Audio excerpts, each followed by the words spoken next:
Okay, guys, sorry for that technical error. Okay, so let's go back to what we're demonstrating. I'm going to connect back to the customer insights.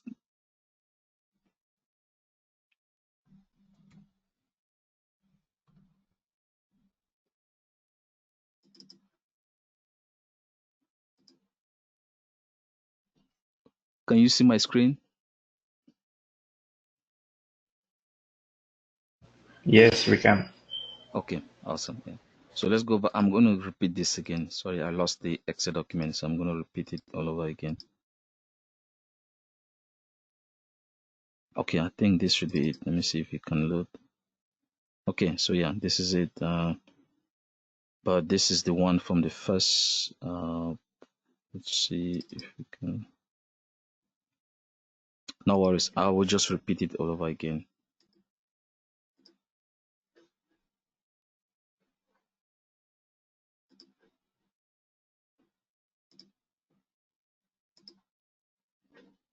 So let me connect to customer insights and let's just repeat this process. So what we did is that we printed the contents of the two tables. We're dealing with the customers table and the orders table. So when we printed them, we took them to Excel and I was demonstrating this needs an S, I think, customers. Yes, and then we're gonna do the same for the orders table.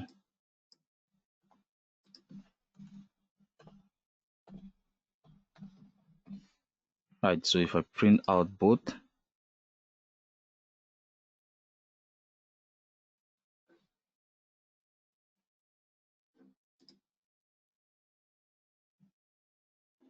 okay, so let me copy customers, copy with headers, and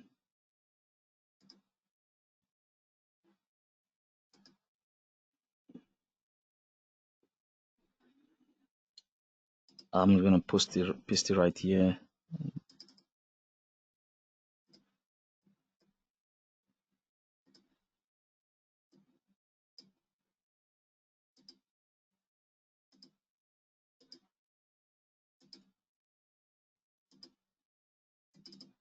So this is the customers table.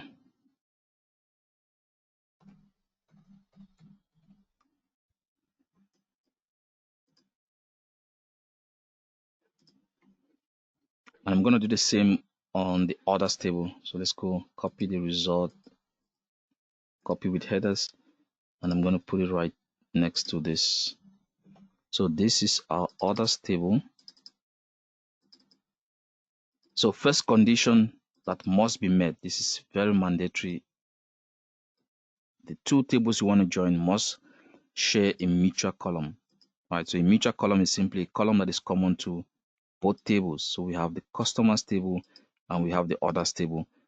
Our investigation is right here. We have the customer ID is present on the customers table and it's also present on the orders table, right? So that condition has been met. This is a condition that must be checked. It must be fulfilled before you can proceed. So we have customer ID right here. We also have customer ID right here, right? So the next thing to do, let's get the column structures in place. And on this side, we get this as well. Now, how do we fetch the rows? The join condition must be met. So what is the join we're doing is an inner join. So an inner join will just give us the rows that are present on this side and also present on this side. And the key column to investigate is the value of the mutual column. So let's begin with customer ID 1. What's the question? Did customer ID 1 place an order? Customers who place an order, you'll be able to find their customer ID on the orders table. So on the customer ID side, we see 1 right here, and we also see 1. So it tells you that this customer right here placed 2 orders. So we're going to copy that information and put it right here. And then on the order side, we need the 2 orders that came in from that customer.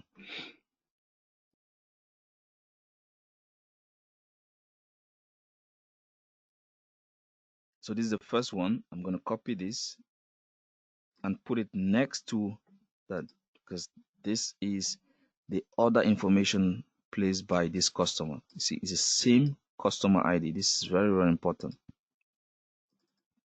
So at any given moment, you can stop and check this value. Does the customer ID right here matches the customer ID on the opposite table? The answer is yes. So this is how this first row is generated. That same customer also placed another order. This is it right here. Customer ID 1. They place this order. So we're still going to copy that customer, show it on this side, right, and follow through by copying the order they placed, this one. So these are now the two rows which represent the two orders that we placed by that particular customer. And that's how we've satisfied the condition for customer ID 1.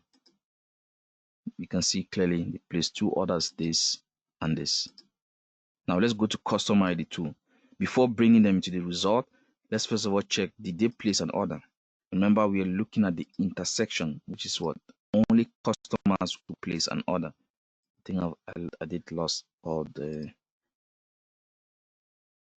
Let me go back and load the PDF documents. So in an inner join, you're looking at the intersection between two tables. So if you have a customers table on the left-hand side and an orders table on the right-hand side, you're looking at the intersection between the customers table and the orders table. From a business perspective, that intersection will represent only the customers who have placed an order. And on a Venn diagram, that will be the inner join. This is the intersection. This is very, very important, and that's what I'm trying to demonstrate right here. On the objectives, you're going to see the full picture that represents all the join types. So our focus right here is the inner join. Intersection. If table 1 is a customers table, table 2 is the orders table, this represents only customers who have placed an order. Right, this is very, very important. Right. So before you add any customer on this result, make sure they have placed an order. So we're now going to customer ID 2. First investigation, did they place an order? The answer is yes. We see customer ID 2. It means that they place an order. So this qualifies. We can now copy this and add it to the result. Right? And then we go now to the other side and fetch the transaction, the information of the order. This is it right here. So please take note, I'm focusing on customer ID 2. Then copy that part and put it right here. This is how you're building the output of an inner join. You see? And every given moment, make sure the customer ID value right here matches the customer ID value right here. Right, are we done with customer ID 2? They only place one order. We're done with that. Let's go to customer ID 3. Before we include them in the output, let's investigate if they place an order. They actually place two orders. This is it, and this is it. So this qualifies. We can now copy this and add it to the result. Right, and then we can now go fetch the orders. So 2, let's begin with this one. Customer ID 3. This is the first order. Put it right here. Right, and then we're still going to fetch that same customer. It's the same customer who placed the next order. So we're going to put it right here and go fetch the next order 3, this one.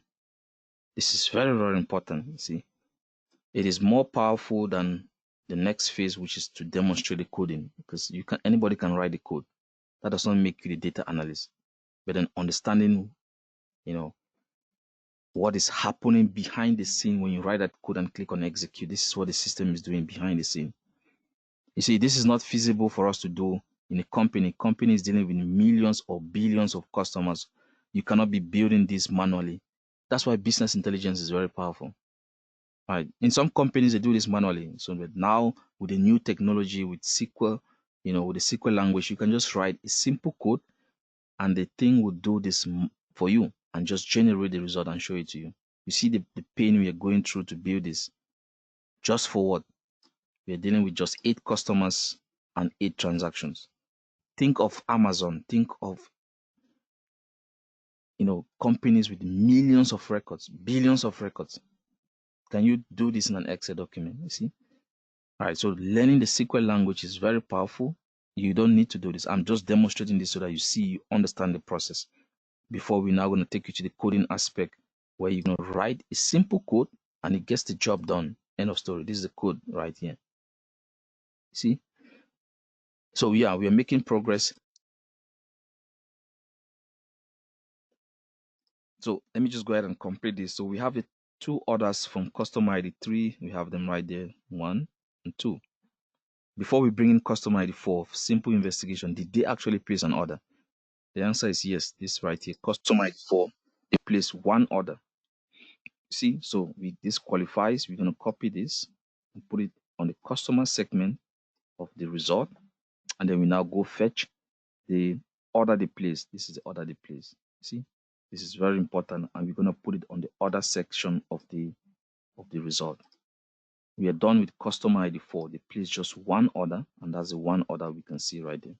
The information. See, customer ID 5. Before we bring it on board, can we check if this customer placed an order? Yes, they placed one order. That's it right there. So this qualifies. We can copy this and add it to the result. Right. And then next, on the other side, just go copy the other information that is tied to that customer. So customer ID 5, this is a row we're going to copy, Control C, and put it right here.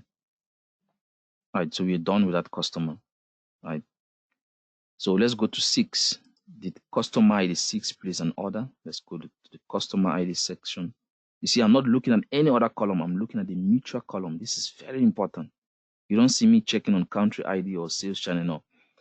That's why this condition must be met before you join two tables. They must have a mutual column. The matching is done on the mutual column. Nothing more. This is very important, you see. So customer ID 6, they did place an order. This is it right here. You see, I'm going to the customer ID. When I see customer ID 6, it means that they place an order. This is the orders table, you see.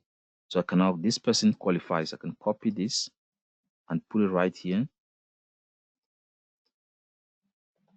Right, and then go fetch the order, customer ID 6, copy this row. So this is a row by row analysis.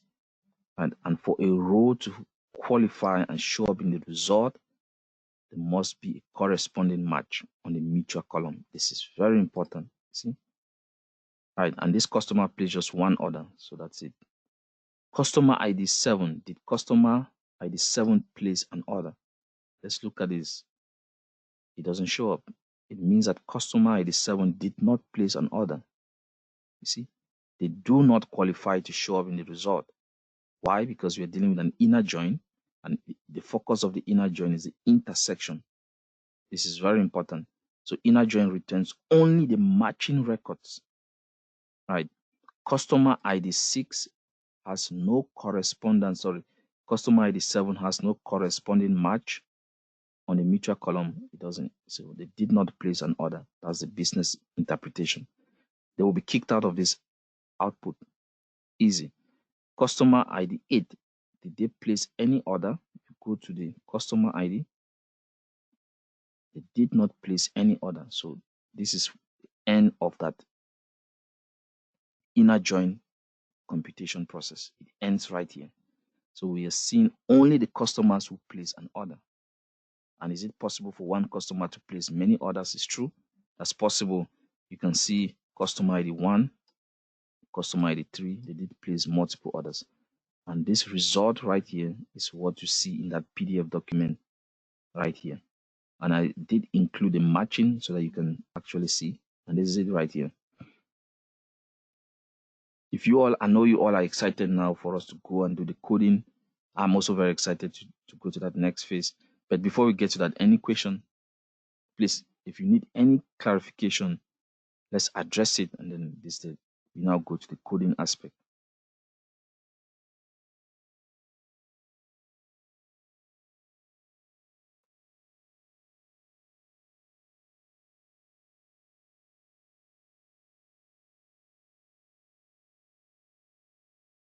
Okay, now let's address the coding. On the coding, let me see. I'm going to take you to an online document. I think we all have this W3 Schools. W3 Schools, this is an online tutorial, and we are looking at joins. So on the left hand side, you have joins. It just simply shows you where I got this document, that image. So joins. And the focus for today will be inner joins. So just click on inner joins. I think I saw that right here, inner join. First thing, you should be able to define it. What is an inner join? Inner join keyword selects records that have matching values. This is very important. This keyword must feature in the definition of an inner join. Matching values in both tables. Very, very important. And you can see that Venn diagram representation right here. So note, the inner join keyword returns only rows with a match in both tables. Only customers who place an order. Why? Because we are dealing with the customers table and the orders table. This is very, very important, right? And now let me take you to the syntax. Let's talk about the syntax. And this is the syntax. This is an example of the syntax right here. So on the syntax, this is how it looks like. If we just go over this, it starts with a select. I always put an asterisk right here. Select star from table 1. This part is not known. It's not new. Sorry. We know this part. If I stop right here, we know that part. And in fact, let me go ahead and do that. So you call the first table. Right. On the syntax, it says do a select star, call the first table. Select star from. This is us calling the first table. You can use any table as the first table for an inner join. It doesn't matter. So I'm going to call the first table, which is what DBO dot customers. Or since it's in the DBO schema, I can just go ahead and type customers. All right. This is my first table. Right. This is not new. This is something we did in the very first week of the training. Single table query. Right. Now, how do you bring in the second table? See, you have to declare the join type. You see, this is table 1, inner join. This is me declaring the join type. So the system knows what join type are we using to connect table 1 and table 2. Is it inner? Is it left? Is it right? Is it full? This declaration is very important. So before I bring in the second table, I must tell the system the join type. I can type all of this on the same line, right? I can just do, so I want to do an inner join. You see, please don't call a table and then call the next without declaring the join type. So this is the first table, inner join, the second table, orders. This is very important. If I stop right here, I get an error. Why? Because the system already knows I'm doing a join, but I haven't told the system on what column to do the join. And that's the reason why we have the on clause. The on clause tells the system what table the join is, what column the join is based on. That's what we call the mutual column. I'm sorry, I have too many adverts going on right here. This should not confuse. Right. So this is very important. The on clause. If I stop it right here and execute, I get an error. The system knows I'm trying to do a join because of this declaration. But then there's a mandatory condition that must be met for two tables to be joined. They must have a mutual column. So what column will I use to join these two tables? That's the question that is answered on the on clause. This is very, very important. So I'm doing it gradually. Let me dismiss this part. We know this. This is going to execute. I'm returning data from one table. Execute. But how do I bring in the others table? Don't do this. Right. Putting a comma right here, it's going to do something completely different. We're going to address that later on. Right. But this is not the focus for today. Right. So always address the join type. Tell the system what type of join you want to do. Right. So what features between the first table and the second table is the join type. This is me declaring that, hey, I want to use an inner join to join the first table and the second table. Is this enough? If I stop here and execute, I get an error. It's not enough. The system needs to know what column is mutual, what column is common to the two tables. because joining tables is based on what the mutual column. It takes this value and finds out if it has a match on this.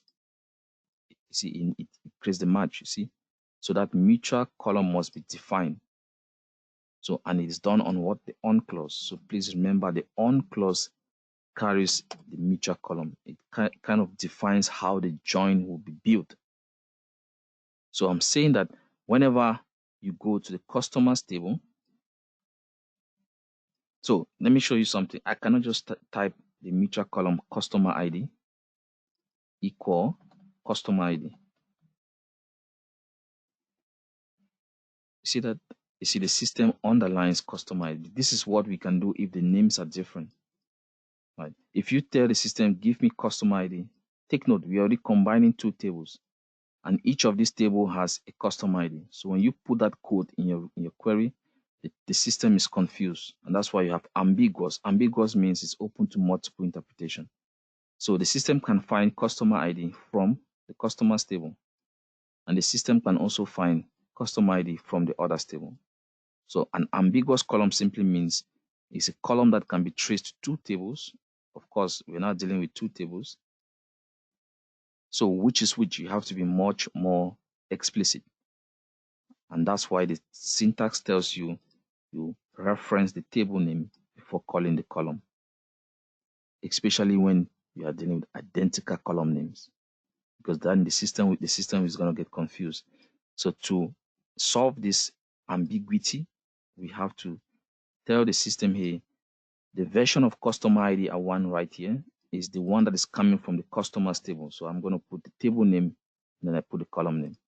You see, the system now understands. You see, the error is gone. So this version of customer ID is the one we are getting from the customers table. Take note, the two tables have customer ID. So if you just put customer ID, you're confusing the system. That's the meaning of ambiguous. Right? Don't go to an interview and ask you what's an ambiguous error in SQL. Everybody that's coded with SQL language understands ambiguous column name, especially when you're dealing with joins. You see that? Right, this is very, very important. And so to solve that, you must just add the column name. See, and I add the column name, I resolve that. The ambiguous error goes away. So the system knows that I am fetching customer ID from the others table in this side. I am fetching customer ID from customers table on this side. So this is what we call the join condition. So anytime the customer ID from the customers table matches the customer ID from the others table, preserve that row, keep that row, add that row to the output. And that's basically what we've been doing right here. Before I take any row from this side and add it to the output, I first of all investigated if the customer ID right here matches the customer ID right here. So customers.customer ID equal orders.customer ID. That's basically the join condition right here.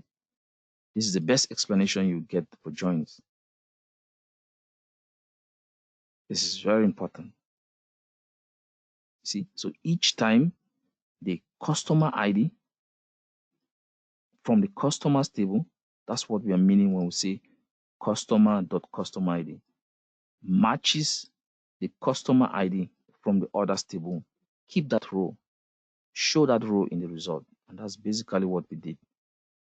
This one, customer ID, has a match right here. So this is what customers.customer ID equal orders.customer ID. There's a match. We keep it. This one matches this one. We keep it. This is the row generated. This one matches this one. We keep it. This is the row generated. So this is what we call the join condition, and it's placed on the on clause. You're stating the mutual column. Right. This is very important. And now this is where we stop and execute. You see, the two tables have been joined together. I can split the tables. This is my customers table on the left hand side. This is my orders table on the right hand side. The two have been joined together. You see? And if you want to get this result, we did sorting because it is sorted by customer ID. You see, 1, then 2, 3. So we can achieve that same result by just throwing in our order by. Order by, again, I will ask you this question. I will challenge you on this. Why do I get an error on customer ID? I need somebody to just put on a microphone and answer this question. If I tell the system, hey, I want you to sort by customer ID, why do I get an error? It gives me an underline. If I stubbornly execute, I get an error. Can somebody explain why I get an error when I put customer ID?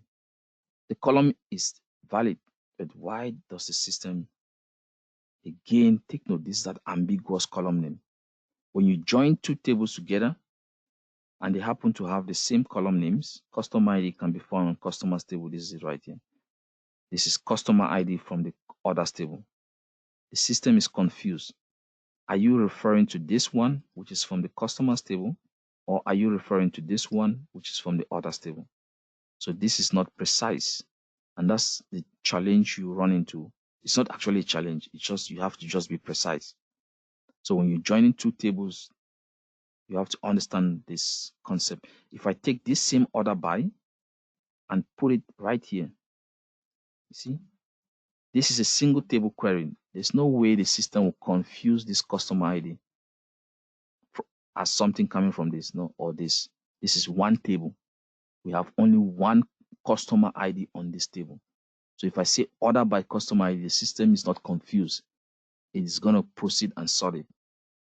You see, if I do the same on this orders table, these are single table queries. There is only one customer ID on this table. The system will never give me an ambiguous error. There's only one occurrence of that.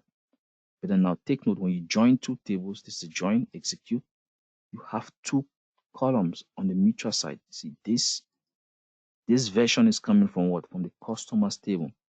So the result on the left-hand side tells you the first table you started with. You see, started with customer. So the output of the customer table will be printed on the left-hand side. And then I ended up with what? Orders.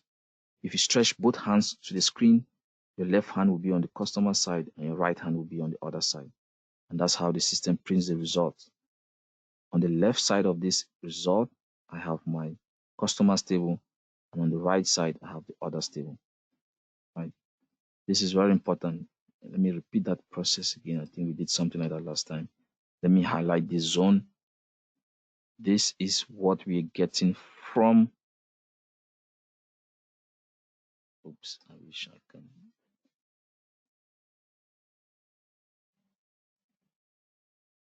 If my hand is, let me just go back and erase all. And I'm going to try to make sure I can get this right. So this is the zone that represents the. It's not easy to draw a free line, straight line. So this is our customers table information. These are all columns coming from the customers table. And you see in the Excel, I did a great job. I used different colors. And that's the same thing I'm trying to do right here. Let me go ahead and change the color. Change color. I'm using that. Let's use it red. Now, this is the segment that represents the columns that are coming from the orders table. This segment right here. So now we are understanding the result, the output. And you clearly see that joins are a side-by-side process. So the tables are placed next to each other, side by side. It's not like the tables are placed on top of each other. That's the concept of a union. We're going to see that later on. And then now the rows are mapped based on the mutual column. The mutual column is what? Customer ID. So let me change the, yeah. So the mutual column is customer ID. And what are we getting right here? We are saying that each time the customer ID from the customers table matches the customer ID from the orders table, return that row. So you see, for each of these, this will always correspond to this. That's the equality, matching. Anytime you see a customer ID right here, it will correspond to the opposite side. That's this. So if you run your select statement without the on clause, if you join two tables without that part, you get an error. This is very, very important. Right. Let me erase all of this and change my pointer. This is the point I'm making. If I run this part, you're wasting your time. You have not told the system how the two tables will be combined, and that information is placed on the on clause. So whenever the customer ID on the customers table matches the customer ID on the others table, return an outcome. And now this is excellent. And then to better visualize our outcome, let's sort by customer IDs. And that's why you're putting order by customer ID. And I execute this, I get an error. The system flags this as what? And just put your cursor on that ambiguous column. So now I'm explaining to you the meaning of ambiguous in SQL. When a column can be traced to two or more tables, you're going to have the ambiguous result. So the system does not know where to fetch this. Is it this version, which is what? This one right here, customer ID from the customers table, or is it this version, which is what? Customer ID from the others table. So all you need to do is just add the table reference, and that's how you solve ambiguous errors. Just add a table reference, like what we did right here. This is adding a table reference, and we fix that. This is adding a table reference, and we fix that. So if you want this version to do the sorting, that's the customer version. Just put customer dot customer ID, and that's how you solve customers. Sorry, I'm going to S right there. And that's how you solve the ambiguity, right? Run this, see, and this result right here corresponds to the result we have right here. In fact, let me do justice on this. Let me copy this output. This is the X, this is the one generated by SQL Server Management Studio. And I'm going to put it directly below this version, which is the one we've done manually. Right. And you see comparison is right here. It's the same. So this is what we did manually. This is what we did in SQL Server Management Studio. If you have 10 million rows, can you do this manually? That's not feasible. So we need to learn this. Right. That's it. Now I need your feedback.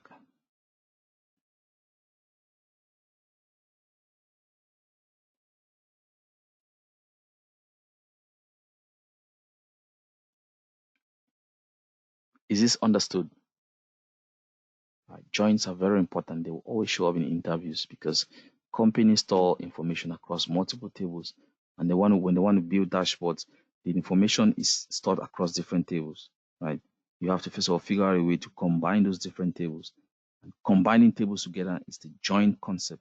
This is very important.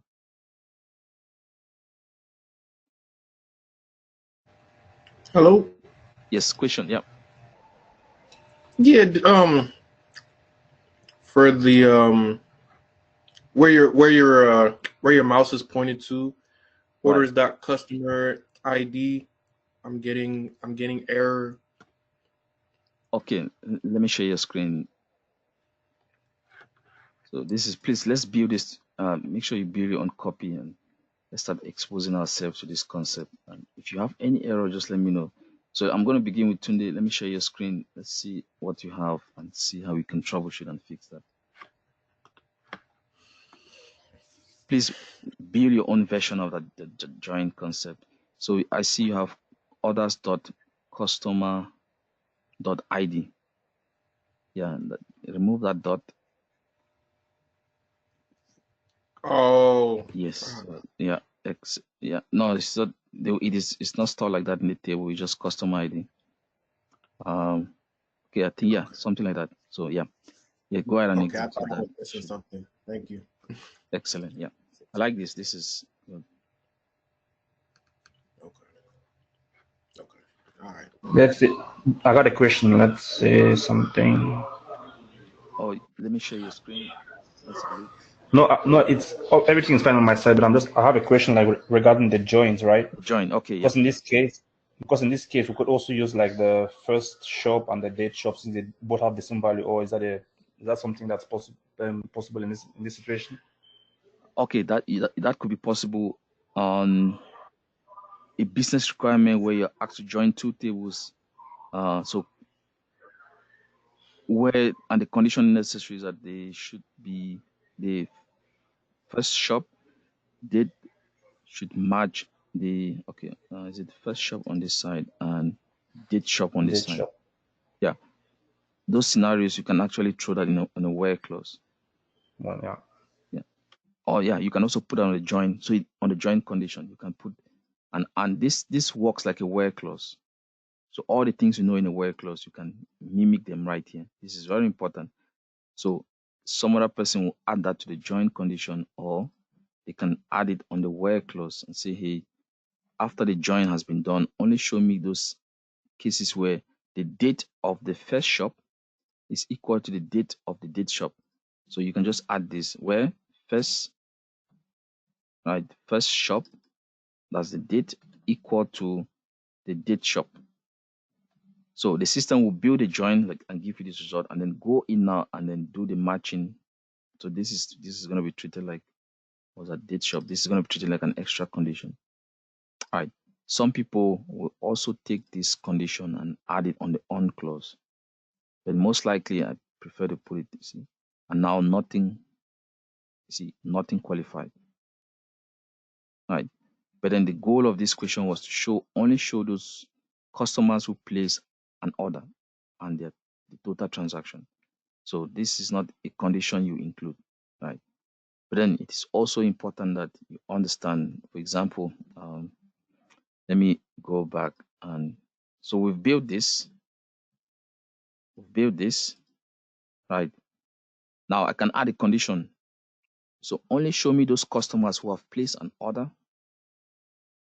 and the sales through the retail sales channel, or only show me customers who place an order online. So you see the sales channel should be online. Now you can add a where clause to this. You see? Right. So everything we studied previously, they still apply. So only show me those customers who have placed an online order. So you're gonna track now sales channel, well, sales channel equal online. And guess what? It will now further filter this. So first thing, the joins will be made. Let's be clear about that. The joins will be made. This is the joins. And then the second thing is to add this condition.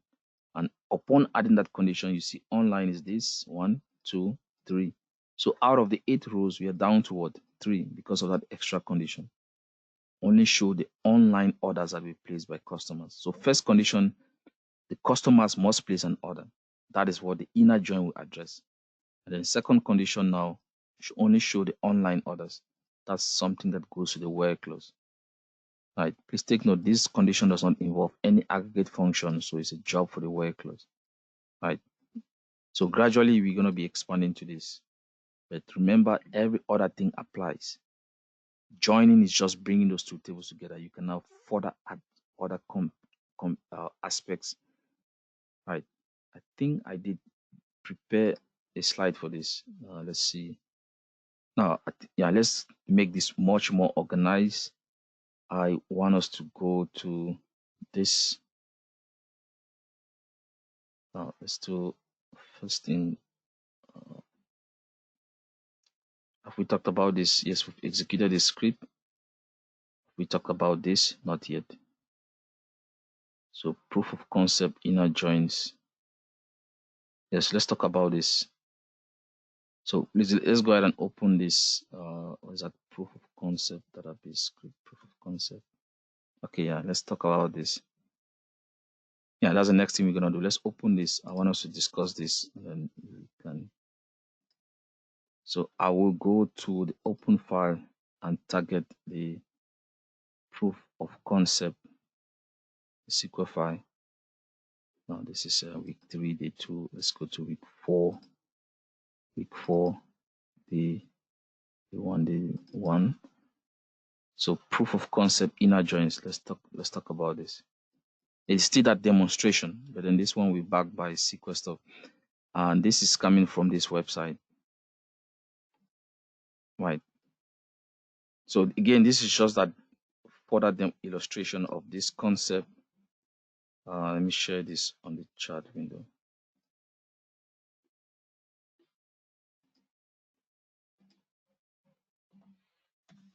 So if you click on that link, We first of all start by building the concept illustrated. So again, inner join right there, and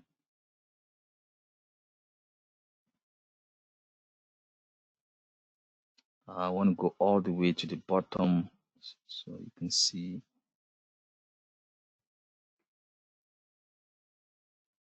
Okay, right here. So I'm going to create two tables, table X and table Y. This is table X and then this is table Y. Right. Let me take a screenshot of this. Where's my snipping tool? Please, you don't have to do this. Right. This is just me trying to demonstrate something. So I have these two tables. I'm going to extract this part and I want to build an inner join. This is something you can get in an interview. They give you a table like this, table X and table Y, and they tell you to proceed to build an inner join. Right. So in an inner join, what are we targeting? I'm going to draw the concept for the inner join is the intersection. Right. So I will use, what's this? Just give me a pen. Okay, yeah, give me this. So what is the focus of an inner join? Matching records. So if I take A, does A have a match on X? The answer is no. I drop A, go to B. Does B have a match? No. I drop B, go to C. Does C have a match? Yes, C has a match. This is it. C will be matched to C. Now let me remove that and just make sure that I don't. Yeah, this is a match. You see that? C to C. So if they give you table X and table Y and tell you to build an inner join between table X and table Y, this is how that outcome will be generated. D has a match. This will be mapped to this. And that's the end of the story. You see? So the intersection will only be your C and your D. And then to visualize this process, now let's talk about the visualization of this. I will use this color for my table X. Let me just try to draw this so you understand. This is my table X. I'm doing an intersection with table Y. This is my Y right here. What goes into the intersection is what I've mapped right here. C and D goes into the intersection. This is very important. It's always good to visualize this. So my C and D will go into the intersection. Let me get those right. C and D are in the intersection. Right. That's the focus for today. Every other thing is kicked out.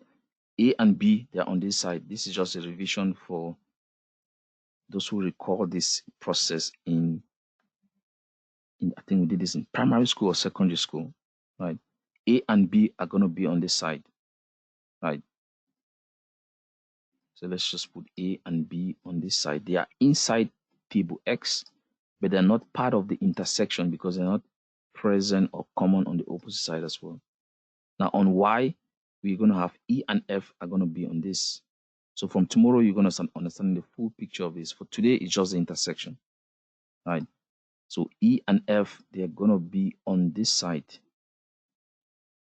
right? This is where E and F are going to feature, right? This is very, very important. So from a tabular perspective, if I want to put this on a table, this is my X and this is my Y. The results will be what? C, D, C, D. This is the tabular outcome. You see, inner join is just the intersection.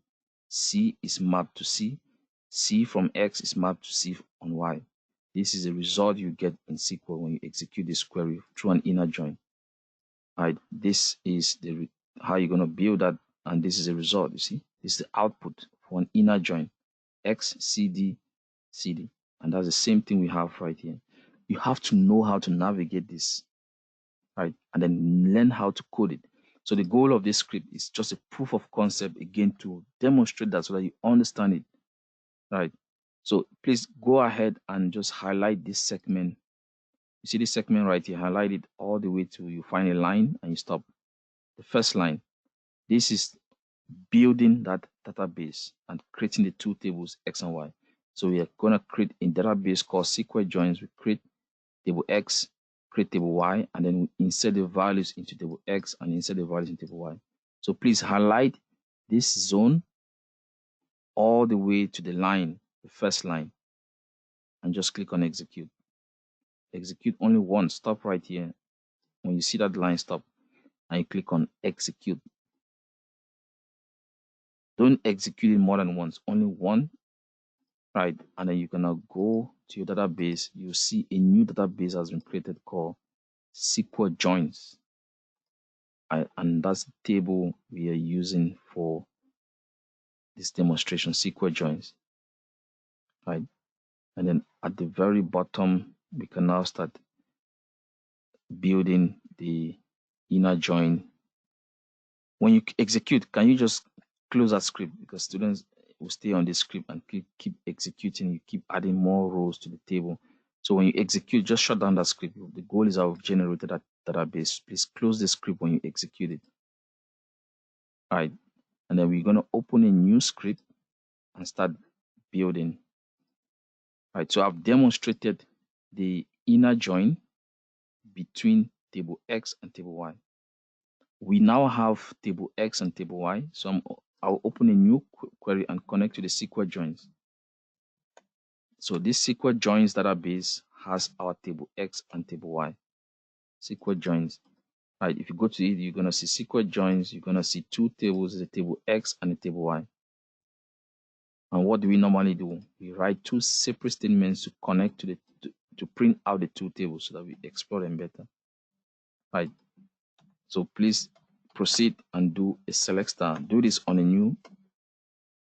When you execute the database, please shut it down. I don't want you to keep it open and keep running it over and over. You're going to keep adding more data into that table and you start having errors, you see. Right. So this is dbo.first table X. I'm just going to copy and do the same for table Y. Now this gives you the two tables, you see. This is table X, has values A, B, C, and D. Table Y has a column called Y with values C, D, E, and F. And now we've been able to have this scenario, we've been able to capture this scenario. See the scenario right here. We have a table called X with a column X with values A, B, C, and D. This is what we have right here. We have a table called X, table X, with a column called X and values A, B, C, and D. We have a table called Y with column Y and the values C, D, E, and F. Can you build an inner join between table X and table Y? This is a demonstration we've done right here. You can do this on a piece of paper, demonstrate it, and there's a table we're going to get when we run the intersection. You have to understand why A and B are dropped out and why C, E, and F are dropped out, because it's an intersection, right? And now let's practice this together. Let's build an inner join between table X and Y. So this is the goal, inner join between table X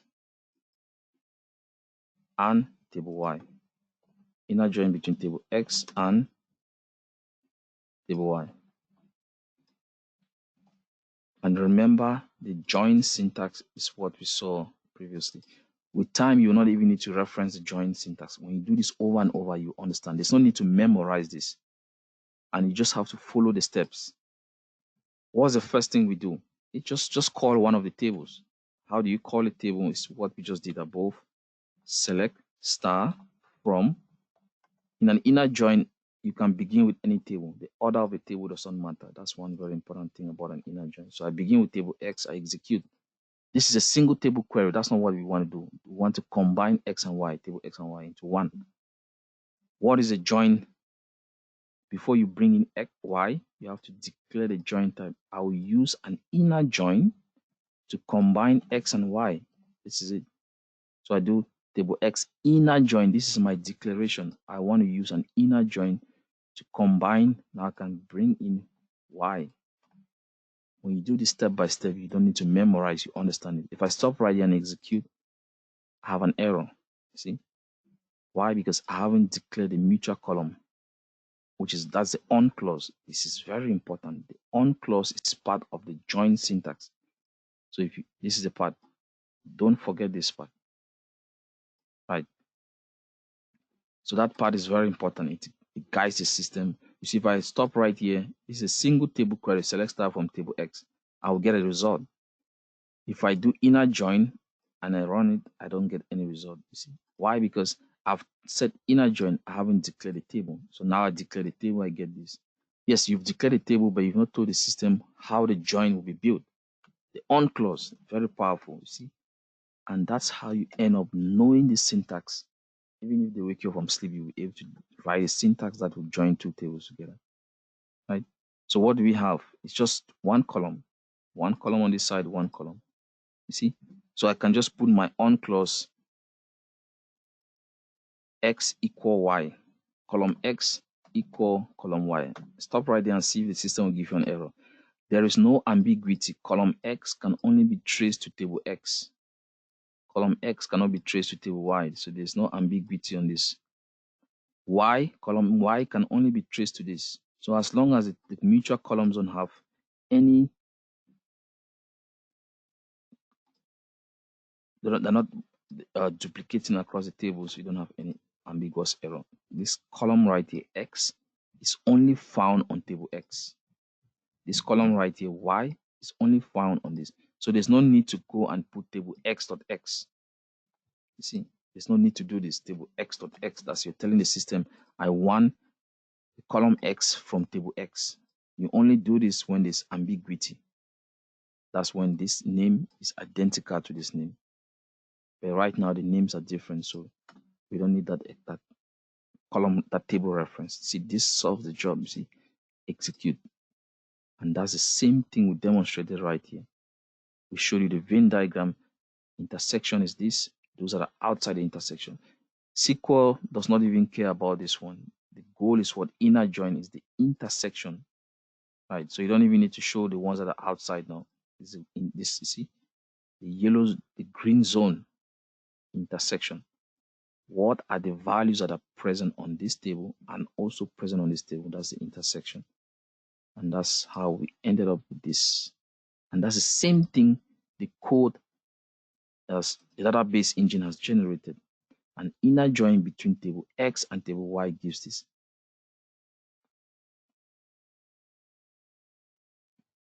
Are we okay, guys? I want us to take a 15 minutes break. When we come back from the break, we'll just be doing exercises to the end of the class, right? We have several tables with multiple columns, we have several databases with multiple tables. We're going to start visiting. Just choose any database and we can build a join between two or more tables. For today, let's focus on two tables and we're looking at strictly the inner join. Tomorrow we can extend, right? So yes, we've made a lot of progress. Let's take a 15 minutes break, and then upon return from the break, we're gonna do hands-on practice, right? And it's gonna be interesting, see? But please make sure you understand this process right here. Right, okay. Yeah. Question. Please, excuse me, please. I haven't been able to execute the SQL joins. The SQL joins. Okay, let me come to your screen. So first thing, I want to make sure you have that's Idris. I want to make sure you have let's begin with the joins, the databases, sorry. Let me go to your screen. Okay.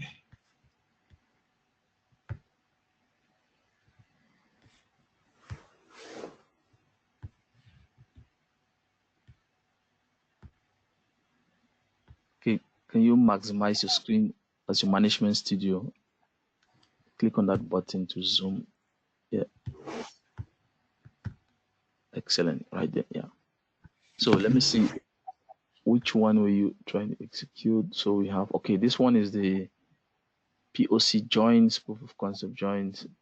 Did you execute the script? Oh, it's still running. It shows executing query. This one is still running. It's still running actually. Okay. Can you go to the database folder? Just click on the database folder and refresh.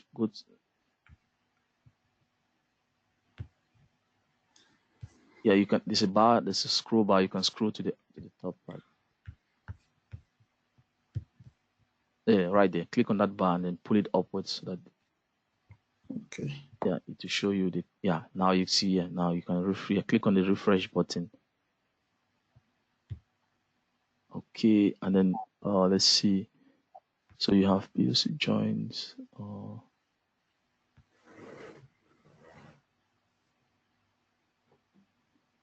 Can you open the? Let me see. So the file we open. This is proof of concept inner joins. Click on open file. You know the button to open file. Click on that button to open files. Yeah, right there. Click on that. Then take us to week 4. Open this folder. Week 4, day 1 session. Yes. Excellent. Day 1. Just open that. Double click on that. And then now, yes, proof of concept inner join. That's the file right there. Just select that file and that one. Just double click on it. Okay. Yeah. Can you execute it? Just click on the execute button. Okay. Okay. Yeah. Oh. Yeah. Thank you. Okay. Did you? Yeah. Query executed successfully. Excellent. Yeah. Yeah. Go ahead and can you maximize your screen again? Looks like. Okay. Yeah. Go ahead and close that. Just close that. And then open a new query window. Just click on no. Yeah. Open a new query window. Just go to a new query window. Yeah. Now connect to that. What's it the name of that database? So connect to that SQL joins. Yeah. So type use SQL joins. Now I want you to go through the code here and type use SQL joins so that we connect to it. Use SQL joins. No, it's one word. SQL joins is the database is one word. When you start typing, it's gonna show up and you just double click on it. So right there. So just double click on it. Excellent. Execute that line. Excellent. Okay. Yeah. Now let's explore the 2 tables in that SQL joins. Go to the next line. Just click outside. Yeah, go to the next line. Go one more down. Yes. Type select star from table X. So we're going to show the 2 tables so that we see the data in them. So this is now just exploration. Before you join 2 tables, it's good to explore them and see what they do contain. Yes, select star from. Let's do table X. It's right there, table X. Yes. And then do the same. You can just copy that and paste below and switch it to Y. It's an easy way. You copy that.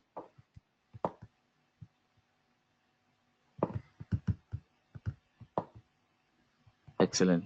Copy and then let's Control C and then go 2 lines below, paste and then change X to Y. Excellent. Change X now to Y. Just delete X and put Y. Fantastic. Now if you execute, just run the execute button. Oh yeah, Y. Y. Yeah, the second one. And anyway, it's fine. Lowercase or uppercase is still fine. It's not going to be an error. So this is your table Y. It has a column Y with values C, D, E, and F. Yeah, I'll do the same for table X. So table X will have, or you can just execute both of them. Just execute. Don't highlight anything. Just click on execute. Okay. It will run the entire stuff. Yes, and just click, so that you see the 2 tables simultaneously. Excellent. So you have your table X has 1 column with values A, B, and C. Table Y has 1 column with values C, D, and E. Right. Yeah. Now, I'll go to the next line and let's begin writing an inner join between table X and table Y. Yeah. Let's go to the next line. Give another space. Excellent. Now let's type. Do select star from. You put the first table. Select star from. You can take that from to the next line.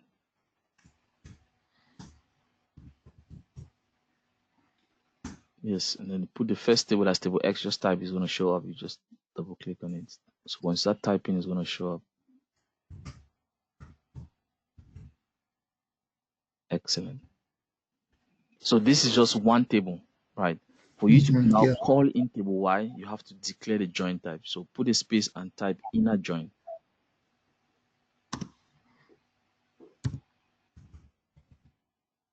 Excellent. Inner join.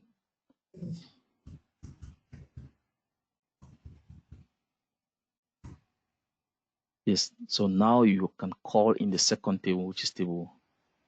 So you put table Y. So inner join table Y.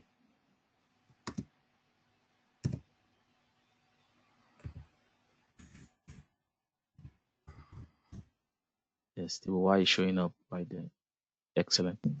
And then now this is not enough. Can you test this? Just highlight that line and execute. It's going to give you an error because you're missing the on clause.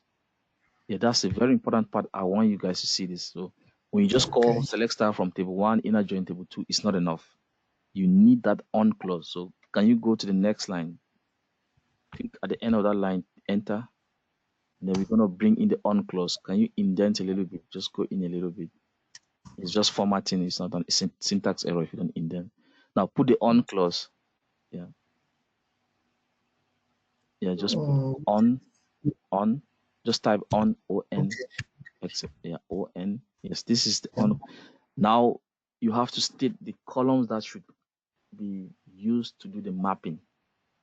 So x equal y. So just type x equal y. So that's what the database engine will use to do the mapping. So each time a value in x equal a value in column y, then that's a match.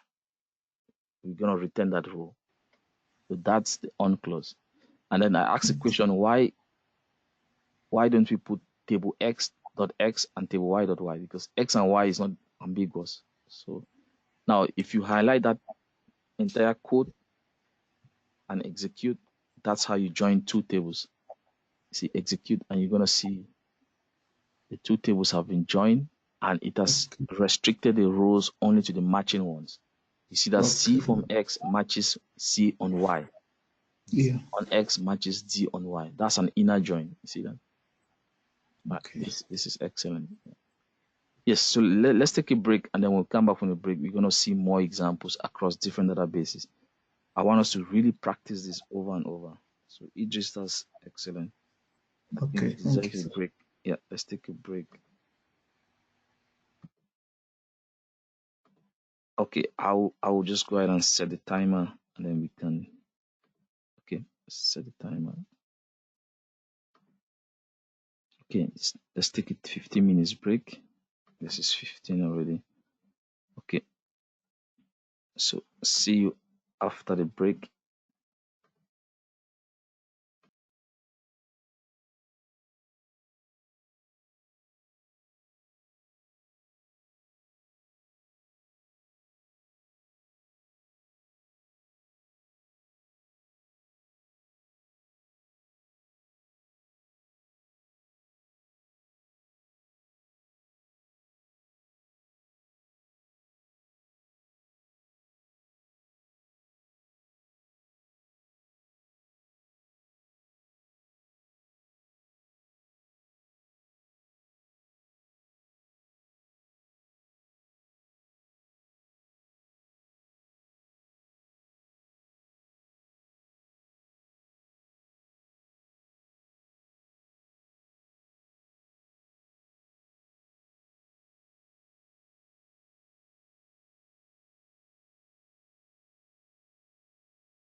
Okay, are we back?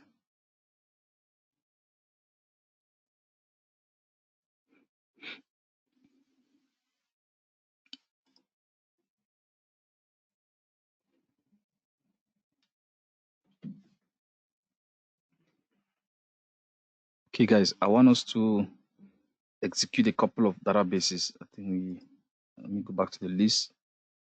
So we have presentation, project management. We have executed this and this. So let's go ahead and complete. Let's do presentation database, project management. All right, so just open the scripts and execute. I'm going to close this. So I want us to have a good number of databases so we can practice these concepts on. So click on the open icon and just navigate to week 4, day 1, presentation database, open, and just click on execute. I'm going to go ahead and close this and then do the next one, open project management database script, open and execute. Okay, so if you now go and refresh on databases folder, you should see the 2 databases have been added. We have presentation database. We also have the project management database.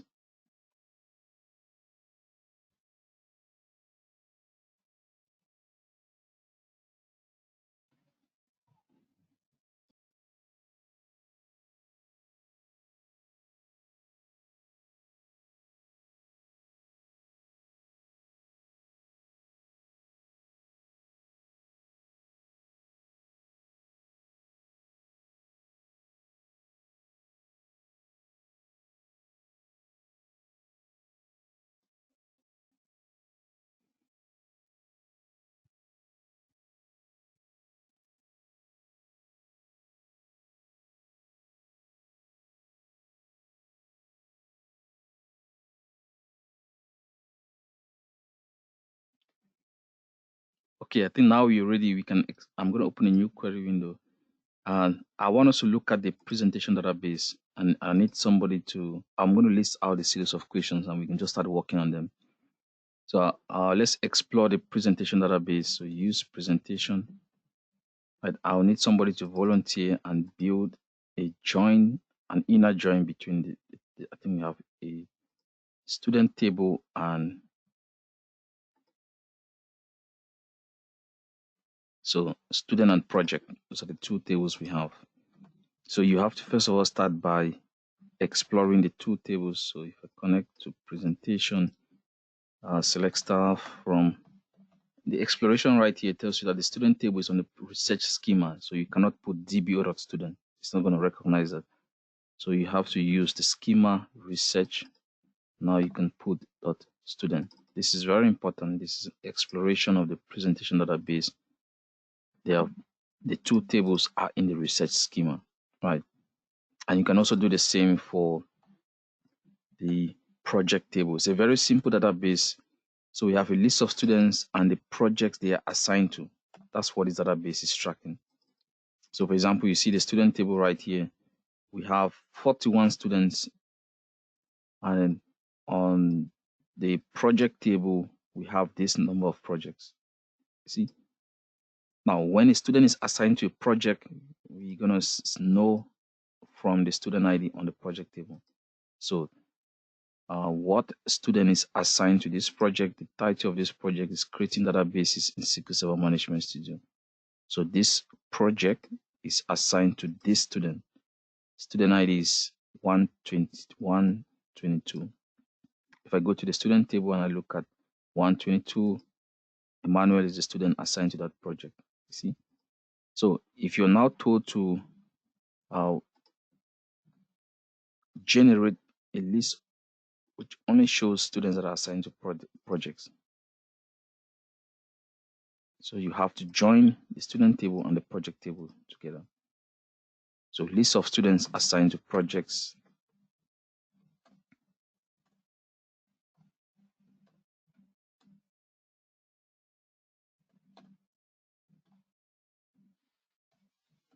So list of students and their projects. So we're only showing students that are assigned to projects, right?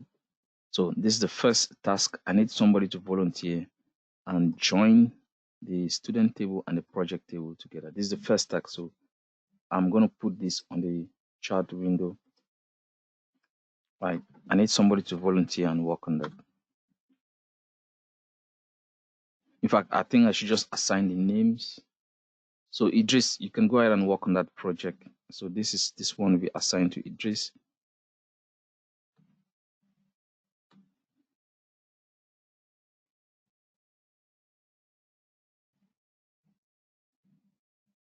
If you have any question, let me know. So I'm going to put this project right here. This is the presentation one is assigned to Idris.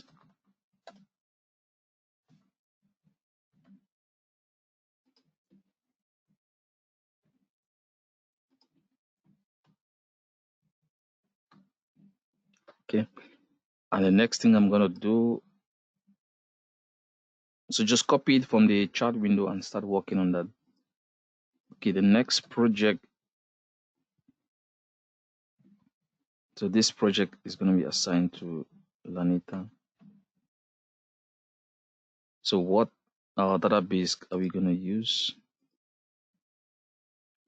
You're going to use Northwind. Just let me know if you have the database. So you're going to use Northwind. And on Northwind, the focus will be on customers and the orders they have placed. So you go and explore the Northwind database. You want to know this is the Northwind tables. We are dealing with the orders table and the customers table. So we want to see customers and the orders they have placed. Only customers and the orders they have placed. So we have a customers table, which is going to be this one. This in this case is in the DBO. So I'm going to switch this to DBO. DBO.customers. Then on the orders section, we are looking at the orders table, which is showing the orders they have placed. So you're going to examine these two tables and identify the mutual column. Right. The customer IDs right here is also present on this table. So that's the column on which you're going to use to do the join. Right. So this is what the list of customers.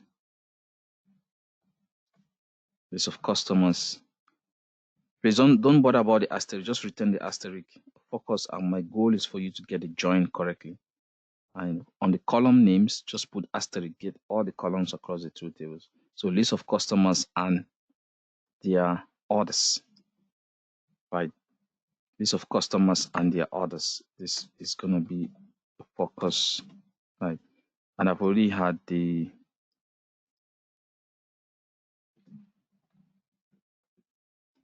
setup build. So you just go below right here and build the select statement, the inner join. So list of customers and their orders. So you're going to build an inner join between the customers and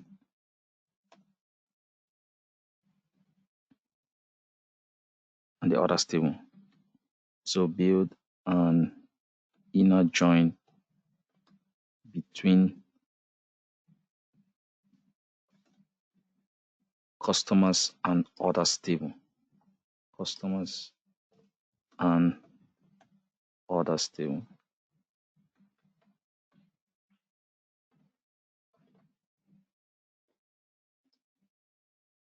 Okay, so this question right here, this is for Lanita.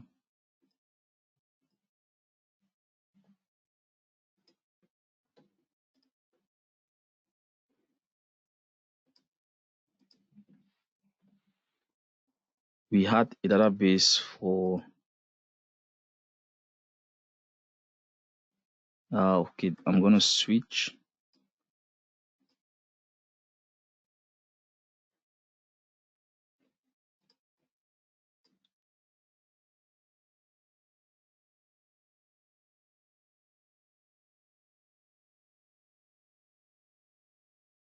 Okay, this question is going to go to Tunde. You're going to be using, so Tunde, we just executed the project management database.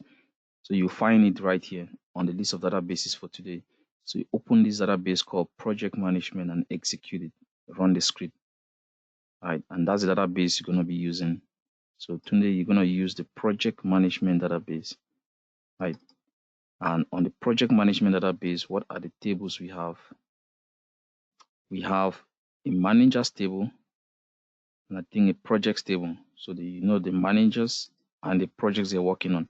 And the schema is Galactus, so you cannot put dbo.manager. So you must make sure you have the Galactus, that's the schema dot manager, right? And for the projects that are working on, you have to do the same. It's Galactus dot project, right? Dot project,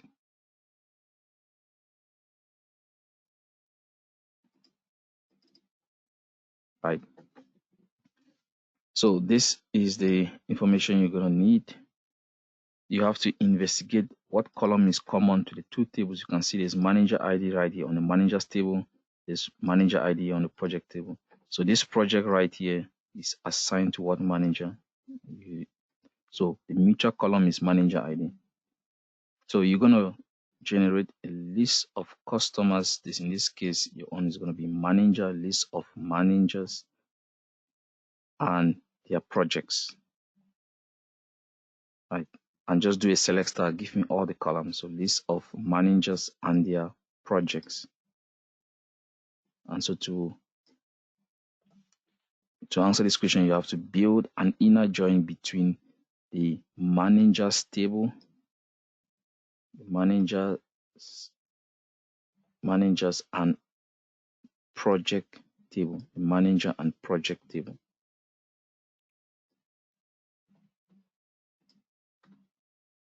Yeah, so this right here, that's Tunde's question. So you explore the two tables. First of all, connect to the database, explore the two tables, and then just go below right here and build a join, right? Please feel free to ask questions if the requirement is not understood, right? Okay, I'm going to open a new query window this time around.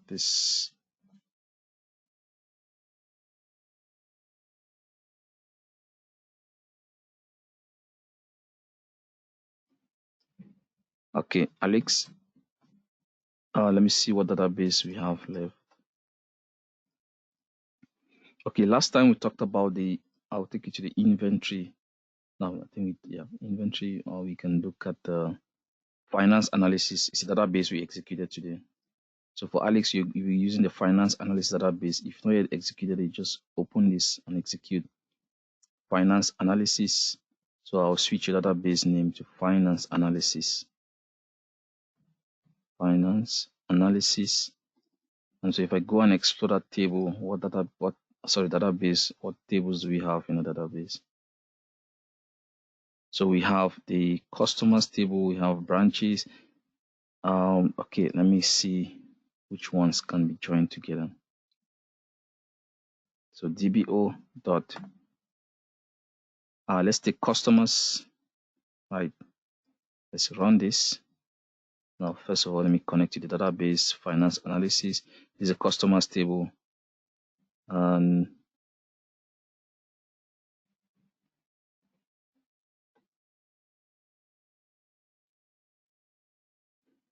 customers will not be, okay, customers, we have customer ID. I just need to check any other table that has that customer ID. That would be good to go. Let's check out accounts. Run this. Customer ID, yes. So yes, you can join this too. So you're going to be joining the customers table and the accounts table to combine and show us if a detail is that pulls all the columns from the customers table and all the columns from the accounts. So there is a mutual column. You can clearly see customer ID right here, customer ID right here, right? So this account right here, account ID 1 belongs to customer ID 1, and this is John Doe. So I just want you to see that process of combining two tables.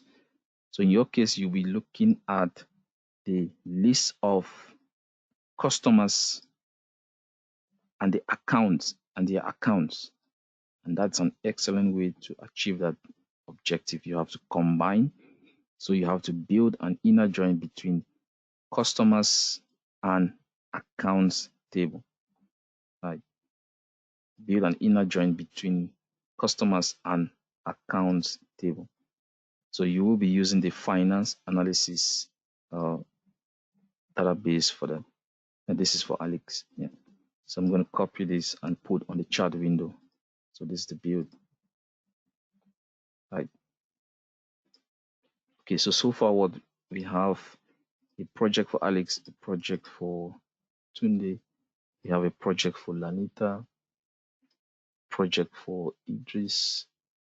So I'm missing Ken. I'm going to add the project for Ken. What happened? Lana is absent today. What happened? So Ken, this is going to be a project for you. So remember, we have an employee. We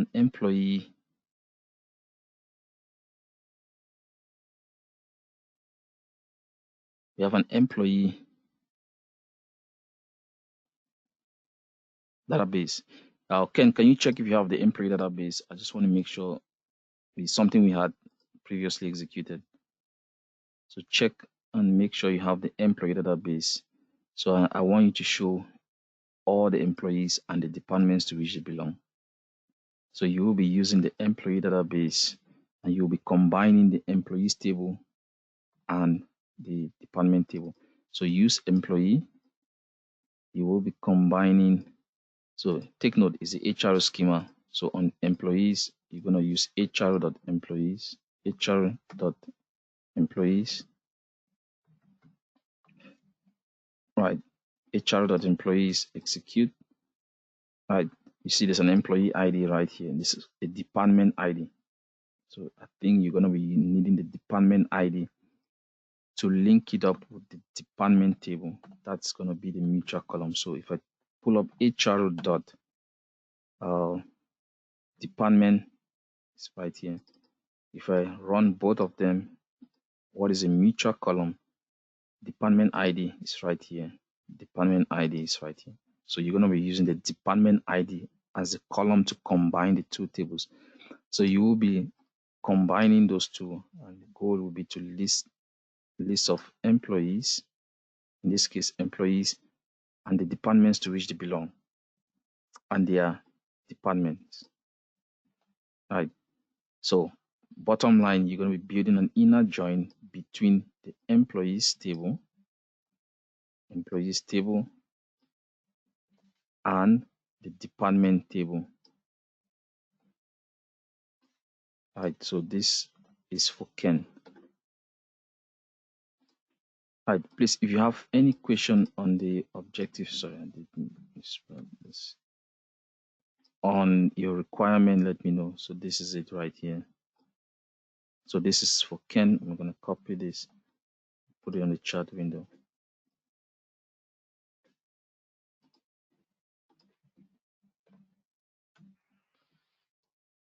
So I think, yeah, everybody has a project. So let's work on this. So I'm right here. If you have any challenges, just let me know. If the requirement is not understood, or maybe you don't have the database, let me know. We can maybe change the database to something you have. Right. So start by checking if you have the database.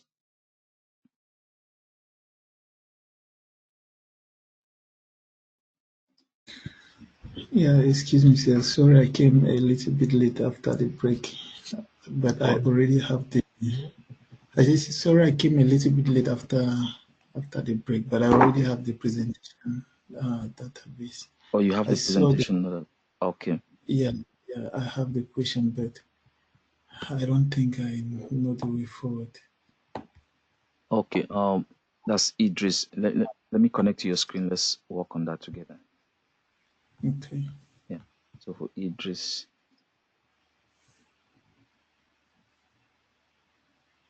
Oh, anyway, I'm gonna use Idris. I'm gonna use your question as a demonstration. Let me just stay on my screen and demonstrate your project. Okay. Yeah. So the concept of today is combining two or more tables into a single table. Right.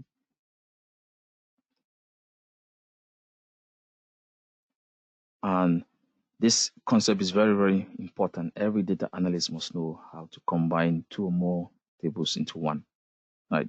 Because sometimes you're given a question and the columns that are requested are being pulled from multiple tables. So in that case, you have to join the two tables together first before you can solve that question, right? So that's the focus of today, right? And right here we have the presentation database. It has two tables. So we have a student table in the research schema, this right here. We also have the project table, which is this one, right? So if I ask you to give me a list of students that are assigned to projects, this will simply mean join the student and the projects table together. So, and for today we are focusing on the inner join only. So join the student and projects table. Join the student and project table. So this will require you to build an inner join between the student and the project table, right? So this is separate exploration of those two tables. The student table is right here, student ID, first name, last name, gender, right? The second table is the project table, which is simply giving you the project ID, the title of the project, and the student ID of the student assigned to the project. And of course, you remember that student ID is coming from what? From the student table. So each of those IDs you see on this, if you take this ID and look it up on the student table, you can know the information of that student. Right? That's basically what that is doing. Right? So what is the first thing to investigate if you want to join two tables? You have to make sure they have a common column. So I've printed out the two tables. This is, you see, execute. We have two results, two output. This is the student table on top, and this is the project table below. So you identify the mutual column. The common column is what? Student ID, student ID. This is very important because to build a join, you need that information, right? So my investigation has resulted to this conclusion. The common column, or you can call it mutual column, is student ID. It's a column that is common to both tables as the student ID. This is a very important information, right? So this is me now doing the inner join. I will begin with the first, any table. You can begin with this table or this one. You see, the intersection is going to be the same. If you begin with table 2, inner join table 1, or table 1, inner join table 2, it's going to be the same. Why? Because this will never change. You see, draw two circles. The first one, put table 1 on the left hand side, table 2 on the right hand side. This intersection will be the same as if you switch the table. But I remember a student once asked this: what if we put table 1? What if we begin? We put the project table first before the student table, or we put the student table before the project table. The intersection will not change. See, but that's not true for left or right join. There's a reason why this is called left, because we are prioritizing the left table. That's what we're going to see tomorrow. Right? But for an inner join, we don't care about the order of the table. Right? So this is going to be table 1, inner join, and table 2. Right? That's what we're going to put on our from clause. Right? So we are familiar with this. To call a single table, you just do select star from, and you just call the table. This is the table right here. You see that? This is a single table query. How do you bring in the second table? You have to declare the join type. So table 1, this is our table 1. You have to put inner join. Since for today we are working on inner join, and then you call up table 2. This is my table 2. I just copy. I just don't need to type it again. Just copy and paste right here. This is not enough. If I stop right here and execute, I feel that the query is not accurate. It's a syntax violation. Why? Because I have not told the system my mutual column and how the values will be mapped to each other. See, in this question, we saw the mutual column was what? Custom ID, custom ID. So each time we take a custom ID, we investigate on this side. If you find it, we now take this row and put it next to this row. And that's how this first row was generated. See that? So you need to use a mutual column and build the mapping on that column. See, this is very important. So in our case, student ID, we've investigated the two tables right here. We've seen that student ID is a mutual column. So whenever this student ID is equal to this, that's an inner join, return it. All right, and one student can be assigned to many projects. So as long as this is being tied to this, we continue the research, we see another map. So we have to match them. It shows that that particular student is assigned to only one project. We go to the next student, 101. This student is assigned to this project. We keep going down the list. So we're going to take this row and link it up with this row. And we do that until we exhaust that particular student. You see, you have to remember that yes, one student can be assigned to multiple projects. So this is what we're going to be doing. And how do you code that behavior? You put that on the on clause. So you put on, right? And then you student ID equals student ID. The mutual column is what? Student ID. So student ID from the left table equals student ID on the right hand side. This is where we have that ambiguous error, because when you combine two tables, you now have access to all the columns in the tables. We have a student ID on this side. We have a student ID on this side. So the system is confused. Which student ID are you referring to? Are you referring to the student ID from the student table, or are you referring to the student ID from the project table? So if I execute this, I get an error because I've not clarified that doubt. You see, that's what we call an ambiguous column. A column that is present across the two tables you're joining and it's identical. You see the same name right here, same name right here. So to solve this, you have to copy the entire table reference. If this was DBO, we don't need this part. We just copy the table name. But since it's research, it's a different schema, you have to copy that and put it right here. And this makes this thing very long and complicated. And you do the same on this side, copy the entire thing and put it right here. Right, and it's a dot. See, this is the schema dot the table. Now table dot the column. That's the hierarchy. From schema, you go to table, table, you go to column.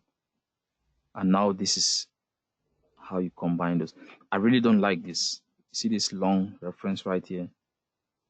Let me introduce you to something very important. Please, everyone should be on my screen. This is what you do, but I don't like that approach. Let me introduce you to what we call table alias.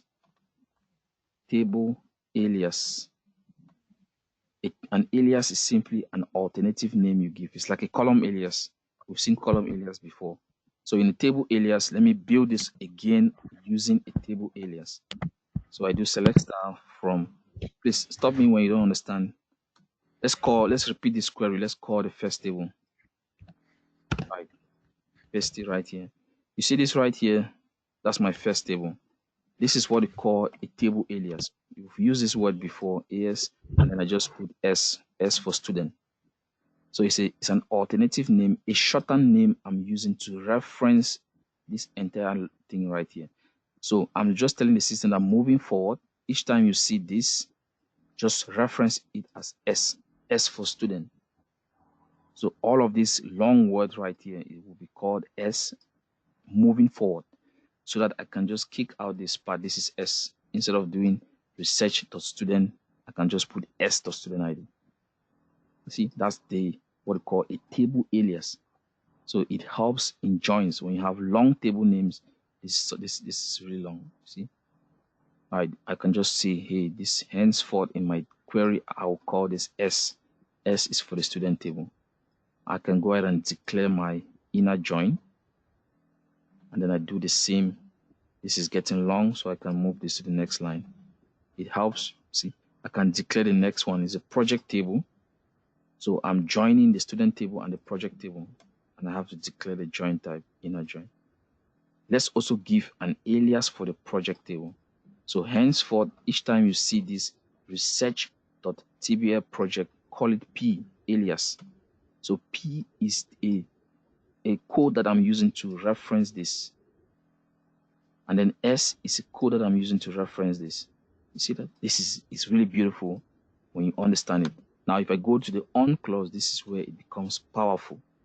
Instead of typing research.student. What did I alias it to be? S. My research.student is called S. And guess what? I'll just put S. That equals to P. Student ID. This is that reference, you see. Shorter and straight to the point. And then on the other side, instead of putting this entire thing right here, research.tbl project, I'm just going to put what? P.student ID. See? So your code becomes shorter and precise. That's what we call table aliasing or table alias. We saw that in column alias. When you create a new column, it shows up without a name. Put an alias and you give it a name. Right? So this is it. It is very, very interesting. Right? This is short. This can really confuse you. Right? But then when you're dealing with tables, just get these short codes. You can use anything. I usually go with abbreviations that you can easily recognize. S is for student table. My P is for the project table. So when I say S.student ID, I'm referring to the student ID from the student table. P.student ID, I'm referring to the student ID from the project table. I want you to understand why we get an error right here. We are joining these two tables together. Each of these two tables have student ID, identical. So if you put where student ID equal to student ID, you've not differentiated the student ID versions. What version is this? That's why this is ambiguous. Right? Now, if I put S dot that, my S stands for what? Research.tbl student, which is this part. So it's like going right here and replacing this entire thing to what? S. You see, it shortens your code. And I do the same on this side. I called my project table research.tbl project as P. I can just put now P.student ID. So this is the student ID from the project table. And this is what? The student ID from the student table. So I've differentiated the student IDs. Now I don't have an error. Without this, you get an error. This is very important. So the errors are usually when the names of the mutual columns are identical.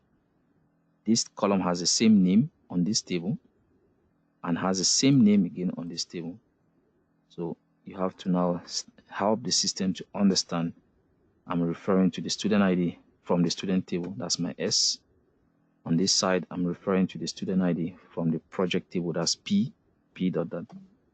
So compare this code and this one. This is just too long. All right, but then if you use aliasing, it makes your work beautiful and easy to understand. Right? You see that? This is really, really interesting. So that explanation was for, I think Ken will benefit from that, and also Idris. Let me get one more scenario. We have several databases, so we can build, join things. Let's see the CVS Health. How many tables do we have on CVS Health? I think just one table. Yeah, one table. So only a single table query can be built. Let's go to Global Superstore. Yes, we have 3 tables on Global Superstore. Okay, let's explore Global Superstore. Use Global Superstore. Global Superstore. Right. And let's select. Global Superstore has 3 tables. We've been working on this database. It has the orders table, zbo.orders. Execute the orders table. Right. It has another table called people. I think orders dot people. Let me see what is in the people table. The person and the region. I don't need this one. Let's see what is on the returns. So the returns table is just storing orders that we return. If the return is yes, it means that was a return order. But then guess what? There's an order ID right here. So if you are told to join the orders table has, please take note, when you join 2 tables, if you join the first table has 10 columns, you join the second table has 5 columns. They combine with 15 columns. This is very important. If you go to that example we just did, so all your examples, if you just for now stay on asterisk, right? I'm not interested to see you trying to define the column. It's not, stay on asterisk. The focus in this lecture is to get the global superstore. It's open too many stuff.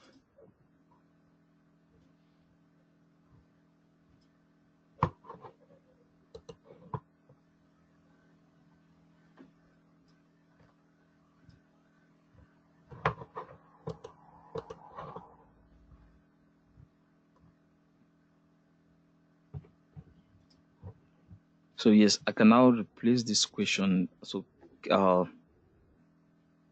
Idris, this is gonna be your question.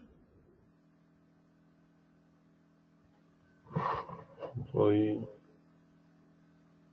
Idris, can you check? Do you have the global superstore database? Yeah, I Yeah. do. Okay. Yeah, and then so we have two tables. We have orders and returns. Orders and returns.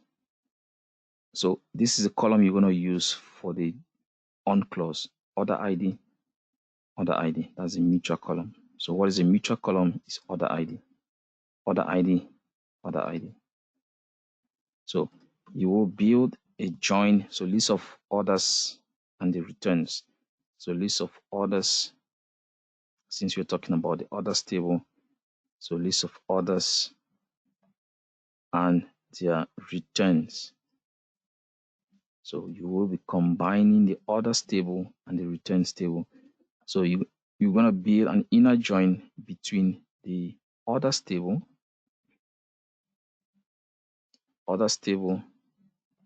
and the returns table. When you do an investigation on those two, I'll just go ahead and disclose the mutual column for you. It's the order ID. Because for you to join two tables, they must have a common column. That's what we call the mutual column. So when you run those two results, you see there's an order ID right here, and there's also an order ID right here. That's the mutual column. Right, let me just go ahead and include that. So in your case, the mutual column is order ID. That's what you use on the on clause. So the order ID from the orders table equal order ID from the returns table. And I want you guys to start using aliases. It's going to help.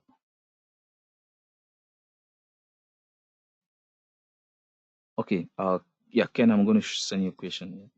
So I think for the others, I did not mention the mutual column, but you can investigate that. So the common column, some people call it common column, common or mutual column. Depends, like common or mutual column. So this is a column you're going to be using on the on clause. It's order ID. Order ID. And this is space, so you're going to use a square bracket around it. So this is for Ken, let me send you a question over.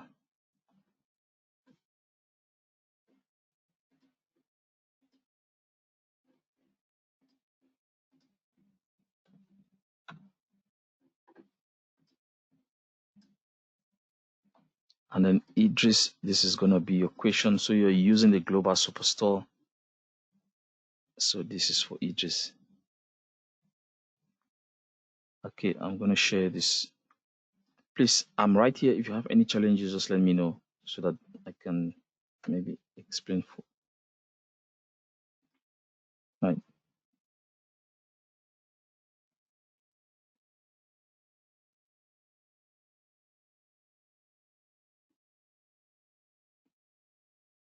If you want to know how the syntax looks like, and just reference any of these documents we pointed to today. For example, this one. You can just reference any of these documents and you see the concept of aliasing I explained is right here. Right. So I put the first table name is customers, I alias it to be C. Inner join second table, I alias it to be O. See? And then that is the on clause, which states the mutual column. Customer ID is common, so I do C.customer ID equal O.customer ID. Please use this syntax as a guide. Right. There's no need to order by. Right. Just use this as a guide. all your join should start learning how to use an alias. It helps. A table alias. So this is it. This is all I need from you. Each person has a different business scenario. Identify the two tables. Put the first one right here after the from clause. Give it an alias. State inner join. Put the second one. Give it an alias, and then go investigate the mutual column. Put the alias dot the mutual column equal the other alias dot the mutual column. End of story. You see, and within a few minutes you're done with this, right? But I will set 10 minutes requirement for that. Let me go back to the time and let's do 10 minutes on this, right? So you focus on your own for now, and then we're gonna exchange. We're gonna go over every other person's question so that you're also familiar with what was going on the other side. So let's set this to 10 minutes. And if you can achieve this target for today, I'll be very happy. That's the focus for today. Just building inner joins. Right. So 10 minutes. I'm going to pause for 10 minutes.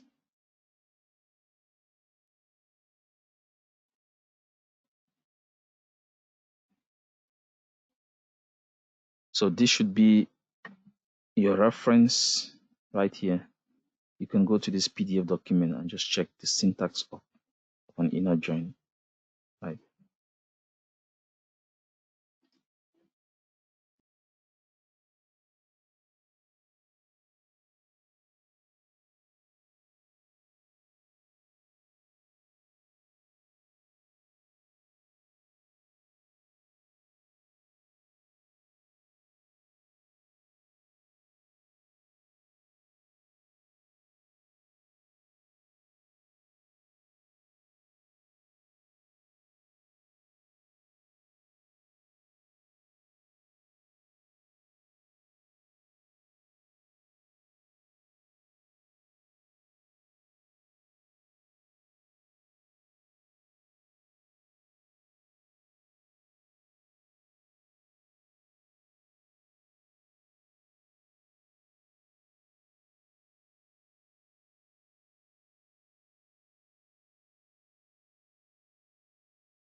Okay, guys, don't really stress yourself if you've not been able to complete it.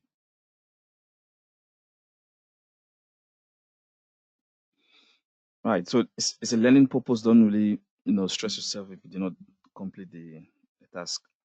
Yeah. So I want us to do it one after the other. Who wants to go first? Just volunteer and share your screen. The most important thing is getting understanding I what's can going go on. first. Okay, I don't mind. Alex, I'm gonna share your screen.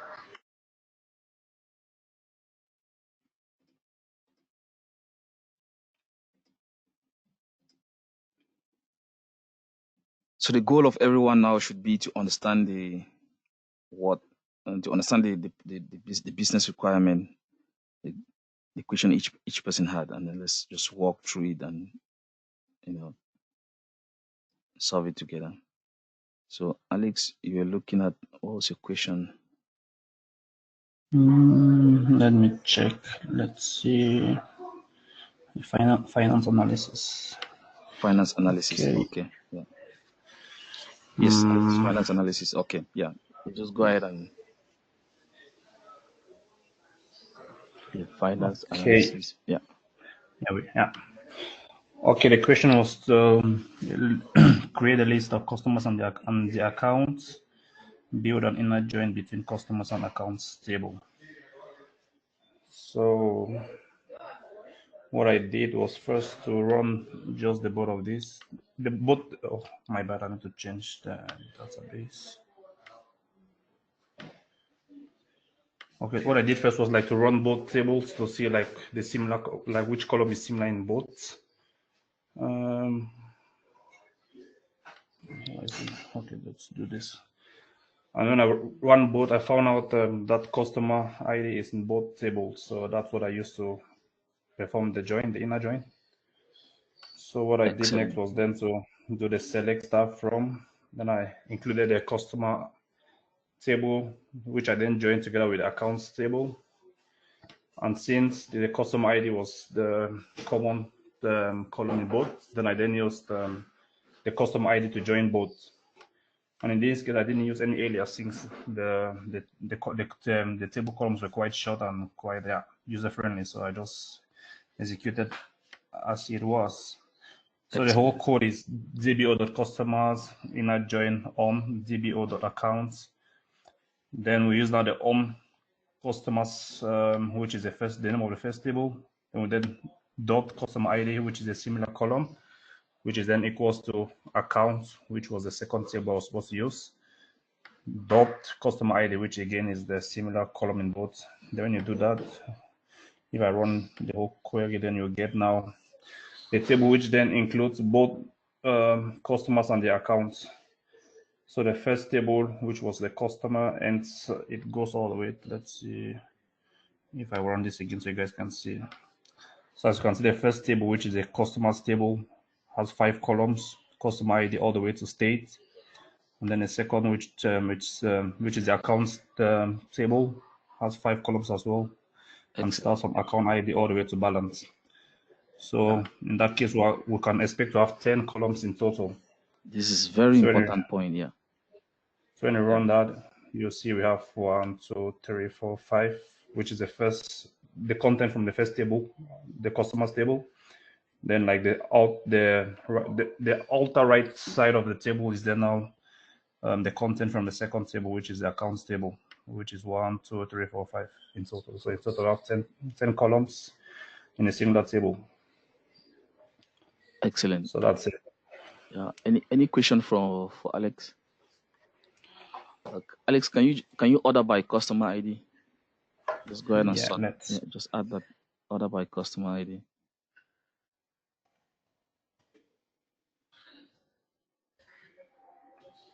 Yeah, I expected that ambiguous error. Now you can just make it, just add the table reference.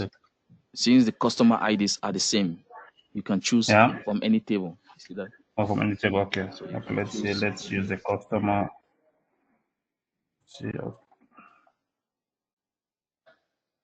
Yeah, that yeah. That's a very important point. Inner join is showing you the matching on the customer ID. So you can use any any of the tables to get the customer ID from. Now, if you notice, you see something, each customer has, if you go to account type, you're going to see a checking account, a savings account. Yep. Let's see, customer one. They have a checking, a savings. John, yeah. So they all have a checking account, a savings, a credit card. If I'm interpreting this correctly. Right. Yeah. So they have checking, savings. They have credit card. Some do have Yeah. credit card. Others. Yeah. So what if you're asked to just show only the, let's just say only the savings account? Then in that case, we have to where you have to throw in a where clause. Excellent. I like where you're putting the where clause. See, it goes directly below the from. So sweaty feet will give horrible orders. So Where account type equals to. Let's do check-ins in that check-ins. case. Yeah, let's do the check-ins. Yeah. Oh boy.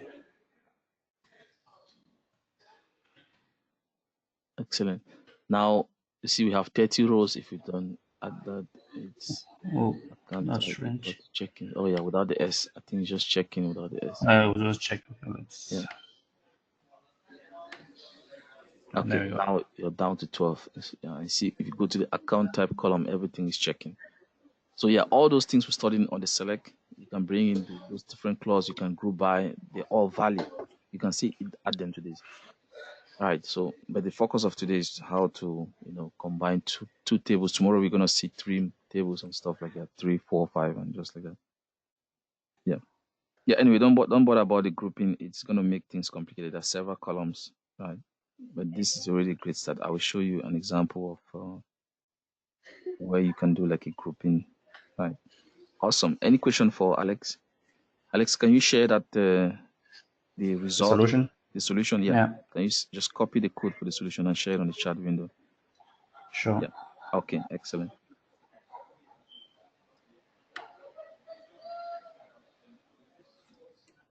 And I think at the end of the day, we're gonna create one. So Alex, let me see. We're gonna create one document with all those projects. So if let me cut this, I can just bring it right here on where we have pages. So you're gonna consolidate all of those questions into one document, right?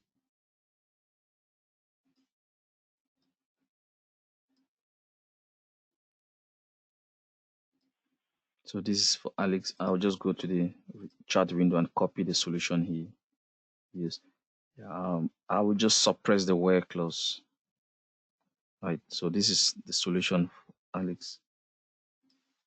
I'll give you guys some time to go over this. This is very important. So I'm going to suppress the where clause for now. Right. That's a comment. So it is commenting out the where clause will not be executed. Oops. And always remember to make sure you're on the right database. Execute finance analysis. Right. So Alex, that's an excellent job. So we have the first table, inner join. Please remember this. Always this is syntax. The syntax is right here. You can also see it from that PDF document. We are not really focusing on this. We know if you ask specific columns, you can kick out the asterisk and list out the columns. It is bad when you have the wrong join. So the most important thing is getting the join correct. We're not really focusing on listing out columns. Let's just keep asterisk. So this is the workflow for joins. Select start from, call the first table. If the name is complicated, you can give it an alias, or if so aliasing or no aliasing, it just depends on you. If you want to put an alias, you can go ahead and give an alias. Inner join, call the second table, give an alias. The on clause, by the time you get into the on clause, you must have discovered what is a mutual column. Now you can use that on this. This is very important, right? And that's it. And so every single question right here will just follow that workflow, right? It doesn't matter what table you begin with. We are joining the customers table to the accounts table. You can do select star from accounts, inner join customers, and also on this on clause you see right here, this is equality. If A is equal to B, then B is equal to A. So somebody would choose to do accounts.customer ID equal to customers.customer ID. You see that? This is equality. If A is equal to B, then B is equal to A. So you can, this is what I'm explaining. You can switch this. Right. So these are all things that I want you to do when you're practicing. See, inner joins are very flexible. The on clause, equality. If A is equal to B, then B is equal to A. Right. So feel free to, right. And this is it. So this is, for now, I'm just going to dismiss this. All right. Let's just, I can do the sorting so you can see. Right. So anybody who did not have an account was kicked out. I think this is a banking database, so I think every customer had an account. How many customers do we have? This is now just an exploration. We have 6 customers. Remember that a customer can have multiple accounts. On the accounts, if you do a select this thing on account type, you have checking, you have savings, you have credit card. Those are the 3, right? So one customer can have multiple of those accounts. You see, for example, John Doe. Since we've ordered by customer ID, we have this section for John Doe right here. So John Doe has a checking account, has a savings account, and has a credit card as well. And he has a negative balance on credit card. Anyway, that's just okay. So this is very important, right? This is just the exploration, right? See, and once you've combined, I think Alex, you mentioned of a very important point. We have customers. How many columns on customers? 1, 2, 3, 4, 5. How many columns on accounts? 1, 2, 3, 4, 5. So as long as I'm keeping this as the asterisk, I'm returning all columns across the 2 tables I've combined. That's a 5 plus a 5, and that gives you 10. See, I can now go back to the asterisk and dismiss this and return specific columns of my choice, or the choice of the business, the project manager, or whatever. See, right? This gives you full control over this process, right? Okay, great. I like that. So, any question on this? Joins are very powerful. Yeah, this is very, very powerful. Right. Okay. So, Idris, are you ready to share the screen?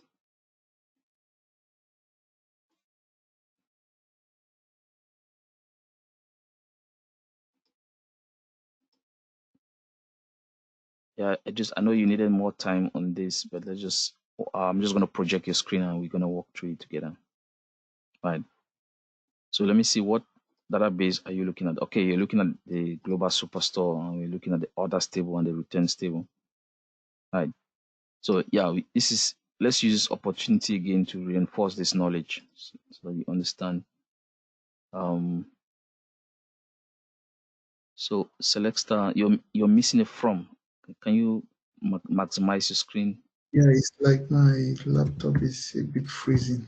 So when I want to delete it, just wipe off everything. Okay, I see.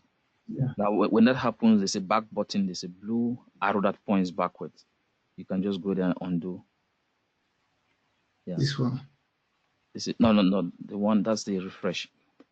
This Okay. go back to your script. Click on. Go back. No. Not that one. Just a Another one. moment. Yeah, go back to your script. Let me show you something. Just a moment. Let me come back to my screen. Yeah, this is very important. Those things happen, right? So let me show you how to navigate that. So sometimes you highlight, something is highlighted like this, and by mistakenly you just put the back arrow and you see delete. And this is what I'm talking about. This is Okay. undo. So once you click on this, it takes you back to the script. You don't need to bother to type what was missing. It just takes you Okay. to the one step backwards. Right. So this comes in very handy. Right. Okay, let me go back to your screen. So this is this is the undo and this is the redo. Right. So just use them as necessary. Okay, that's good. So just let me go back to your screen. The challenge is always to build one join. Once you build one, you understand the flow. That's it. You're good to go. Yeah. So that's why you see, I want to make sure I visit everyone's screen so we can build one together. Right.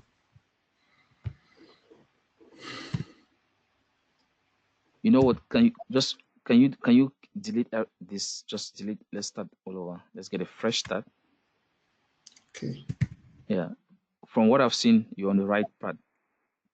Yeah. Let's just get a fresh start. So yeah, select star, call the first table. Select star from. Just take the from to the next line, and then you call the first table. The first table is the others table here. You can just type dbo.others.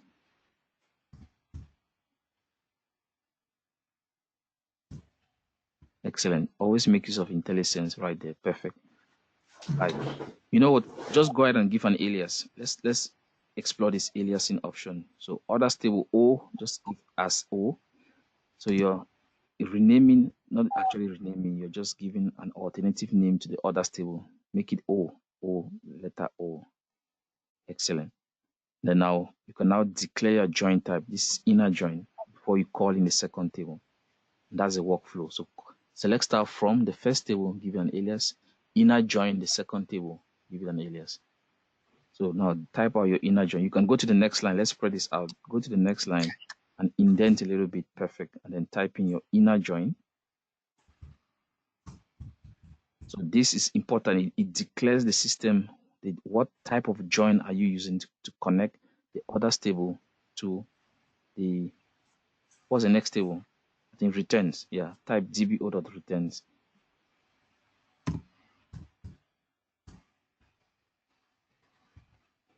And give an alias to that returns. You can use arrow as arrow for return, so put the AS keyword. Yeah. No, put a space. No, a space. Mm. And then AS, like what you did on the others table, others dot, others as O. So returns as arrow. No.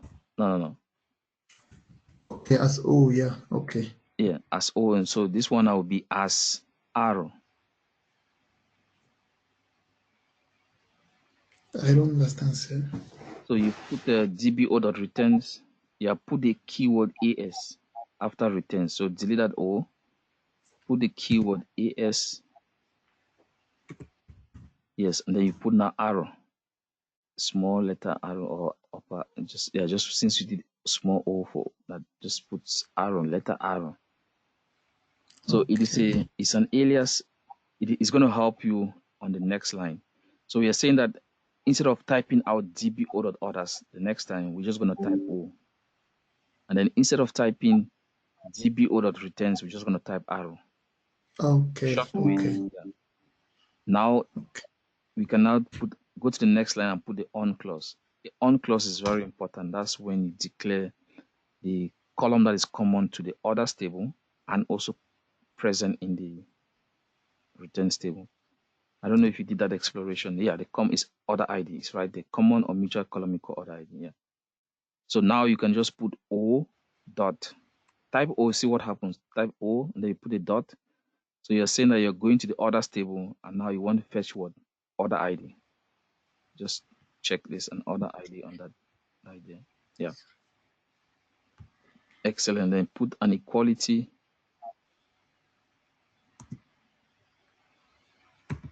No, equal sign. The equal sign before Okay. you type on the other side. Yeah, equal sign. Then now we're now going to the returns table. You type arrow. So instead of spelling out returns, we just use a shortcut for returns, which is what arrow. That's what we will define. Now put arrow dot, and then you see what happens.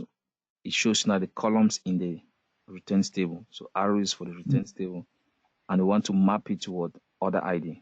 So just double click on other ID. Excellent. That's it. I want you to execute this, and then you see the result, and then take a moment. I'll give you some time to see if you understand what we did. Now, that result has combined all the columns from the others table together with all the columns from the returns table, and it is matching then based on the order ID. So when it finds an order ID in the orders table, it will check if that same order ID appears on the returns table. And if it occurs, it maps it. See that this is very important. So I want you to go over that code you just written and then see if you understand every line of it. So begin with the first one, select star from the first table. Then we'll give it an alias as O. And then to bring in the second table, we have to declare the join type. We're declaring inner join. We bring in the second table and we call it arrow. Those names O and arrow can be any name you give. It's an alias. It could be anything. You want to type in anything, you can type.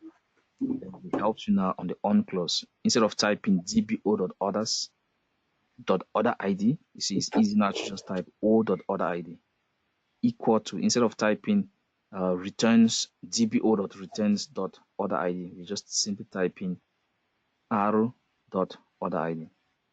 Right. So the O there represents the dbo.orders, while the arrow represents dbo.returns. So it makes the code shorter. You see that? Are we okay?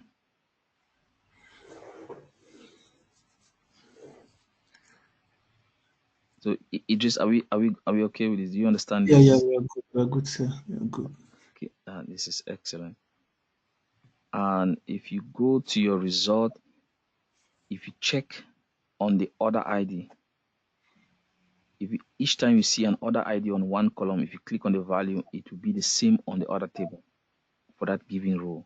In fact, let me demonstrate this. Let me come to my screen and you also see it on your screen. So Idris has solved this question. Let me just build it all over and then demonstrate this. This is very important, and I want you to see that matching concept. So it always begins with you calling the first table, right? Oops, make sure I switch the database. Right. This is what we spend the first week studying. Select star from a given table. Right. Now we want to move to higher concepts. We want to bring in a second table. Let's just go ahead and alias this as O. Second table is this one. You see, it's just gonna copy. But before you bring it, I cannot just paste this table right here. Before you bring in the second table, you have to declare the join type. This is very important. For today, we are studying inner join. So this is telling the system here, I will use an inner join concept to combine my first table, which is this, to my second table, which is this. And then I can also go ahead and alias it to be arrow. Some other person will call this T1 as table 1 and call this T2 as table 2. Aliasing is just subjective. It depends on you, the code, and you decide how you want to call it. But always make sure you go for something you can remember. You see, something simple and straight to the point. See that? So in the case of Idris, he used O, which stands for shortcut for the orders. He also used arrow on the side for returns. See? And then you have to stick to that arrangement. If I now go to this, this is now the mutual column on.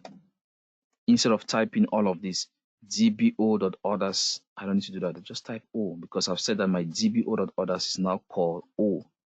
And I just call O dot. You see, when I put a dot, it shows me all the columns from the orders table. O is representing the orders table. And my mutual column is what? Order ID.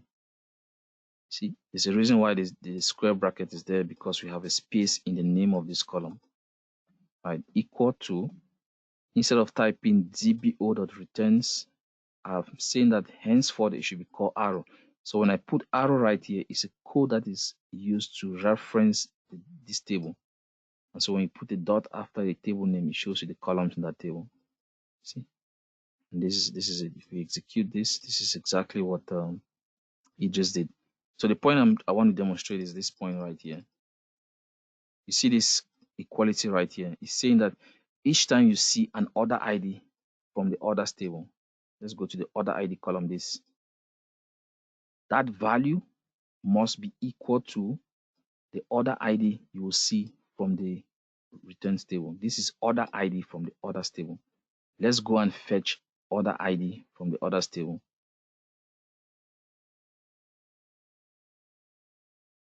This is a returns table. The returns table has just 2 columns. If you remember that from the exploration, that's why it's always good to explore tables. So the last 2 columns on this, you see, it has return, order ID, and the market. So let's go back to that result.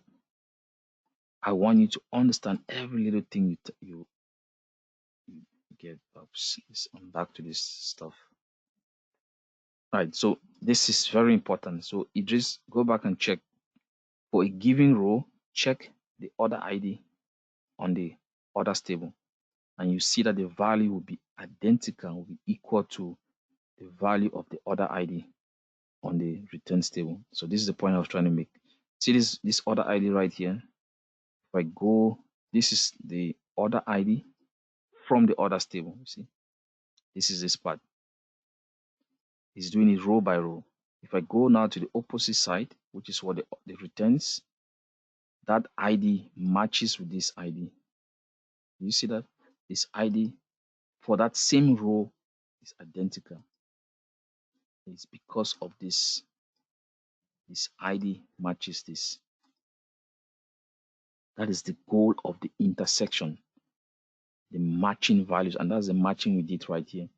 Customer ID, we take this one and we find the corresponding match. And that's why the on clause carries what? C is what? Customers table. C dot customer ID should be equal to O dot customer ID. So whenever the customer ID from the customers table matches the customer ID from the orders table, return that row, keep that row in the result set. So I want you to understand that is a matching we are doing right here.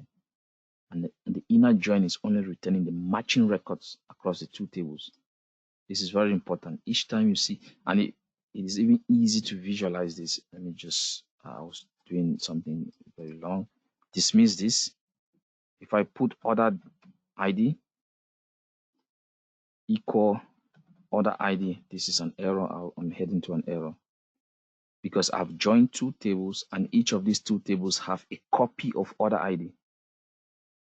Right?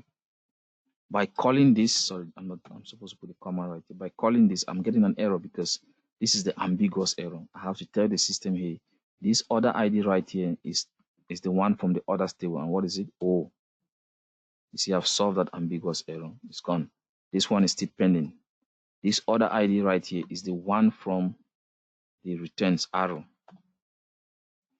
So if to test that the inner join is returning only the matching records on the mutual column, this is the test right here. There are 3055 rows, and all these 3055 rows, this is always equal to this. This is always identical to this. This always corresponds to this. That issue you see right there, not an issue. That logic is what this is defining. The on clause. This is what we call the join condition. How would the join be built? The join is built each time a value on this matches the value on this. It is built. We are returning that entire row, and that's the correspondence you see in these lines. Right, this is very, very powerful. You see that? Very important. If I change this join condition to different, this should be different from this. Run this. See, they're now different.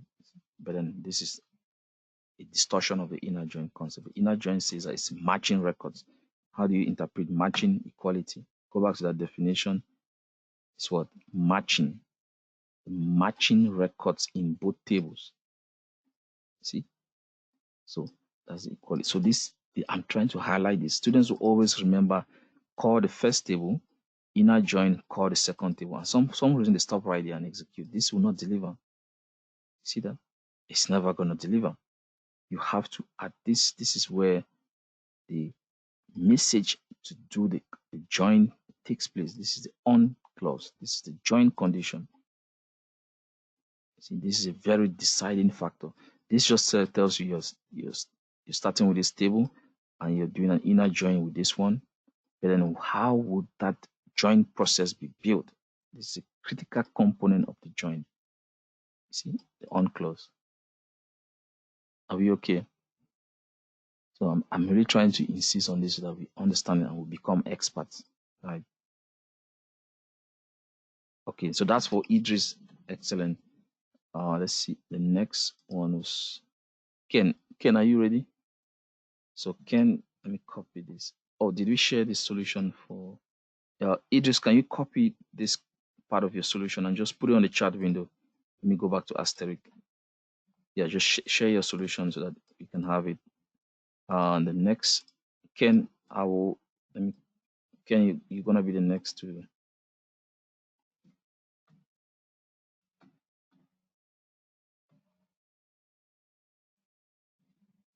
So Ken, you're working on the employee database, and you will joining the employees table to the department table. All right. Ken, let me share your screen. Let's see what you have. So Ken, you have two instances of GoToMeeting. Which one am I sharing? Okay, okay. Let me just share this one. That's fine.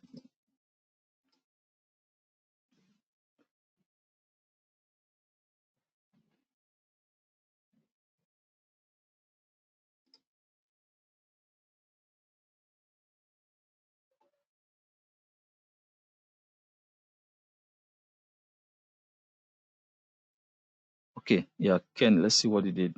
So you're working on the employee one. Employee, it looks like you don't have the employee database. Because I see, and did you try to execute that first line, use employee? Yeah, just that first line, execute. Yeah, you don't have the employee database.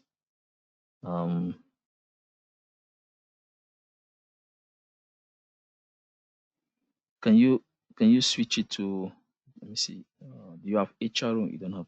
So you have to go back to the previous lectures and look that. Anyway, you can do that. You're gonna do that one later on. Okay, can you switch to, I'm going to change your requirement. Can you switch to Adventure Works LT 2022? Yeah, you see that one? Yeah, change. So change it to use Adventure Works LT 2022. Yeah, and then just, yeah, delete that one and then call it to the next. Yeah, excellent. That's a good one. Yeah. Okay, and just go ahead and connect to that. And can you take us to the tables? Let's see.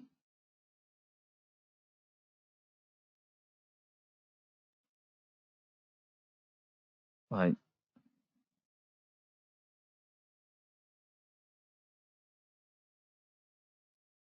Yeah, take us to the tables. And yeah. So I want us to, can you pull up, can you drag the employee? So let's do select star from, drag that employee.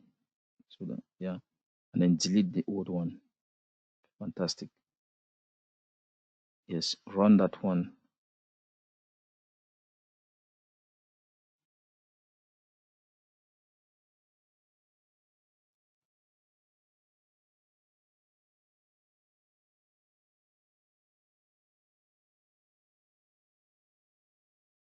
Okay, yeah, I think human resources, the employee. Yeah, you're good. I think, yeah, just go ahead and, oh, you connected to the DW one. It should be LT. If you see use, it should be use.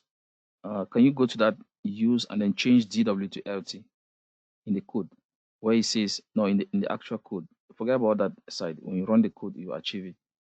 Yeah, right there. Remove that DW, convert it to LT. Excellent. Now you can execute the first two lines. Yeah, no, you're good. Execute that first two lines. Excellent. It should be good now.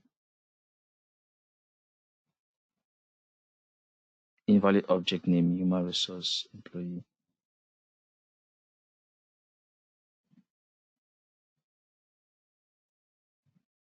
Oh, sorry. That human resources employee is not on the LT. Go back to the database LT. Let's check the correct table name.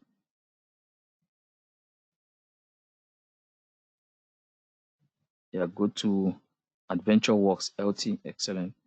And go to tables. Yes. See, let's take, okay, let's take customer. Can you remove that? Yeah, drag customer, sales LT.customer. Yeah, so we're gonna drag a customer. and then delete that one. Now you're good. Yes, you should have that, run that. Okay, that's a customer. And then the second table you're going to use is the sales order header. So if you see where you currently have select star from HR department, first of all, delete that HR department. You delete that one, and then drag the sales order header table. Sales order header. Just look for it. You find on that list sales right there. Yeah, just drag that sales order header. Yeah, drag it onto the list. Yeah, can you execute those two select statements? Select star from sales other than select star. Yeah, let's investigate if these two tables have a mutual column.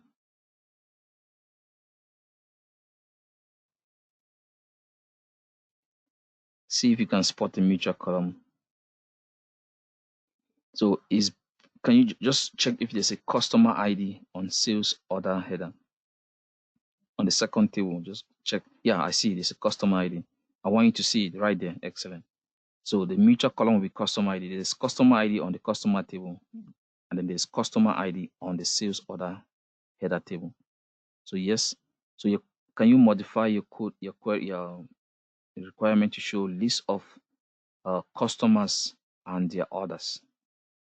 You see where it's still right here, list of, it says employees and their department. Now change it to what? List of customers and their orders. So list of customers, excellent, and their orders,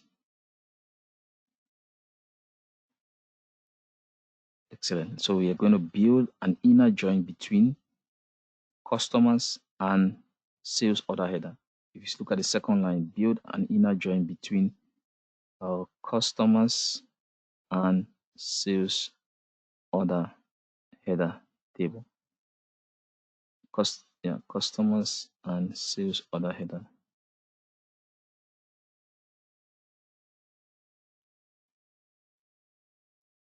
Just first of all, delete and then just paste. Yeah, okay. Take the back button, delete, just wipe that out. Yeah, and then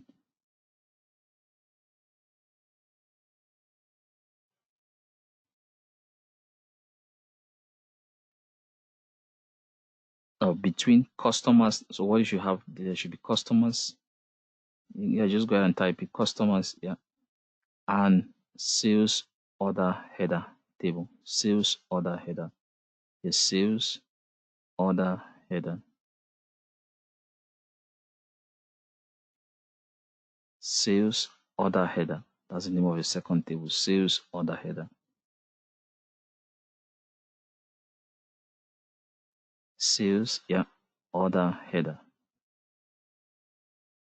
And then remove that and department. Yeah, sales order header. Yeah, excellent.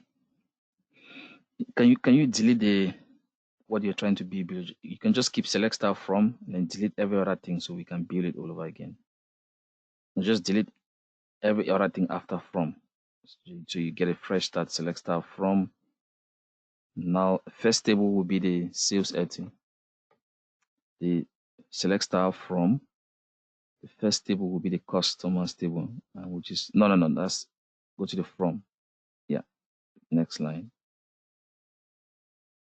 Select star from, excellent, and then so that table will be is on the sales LT schema. So type sales LT.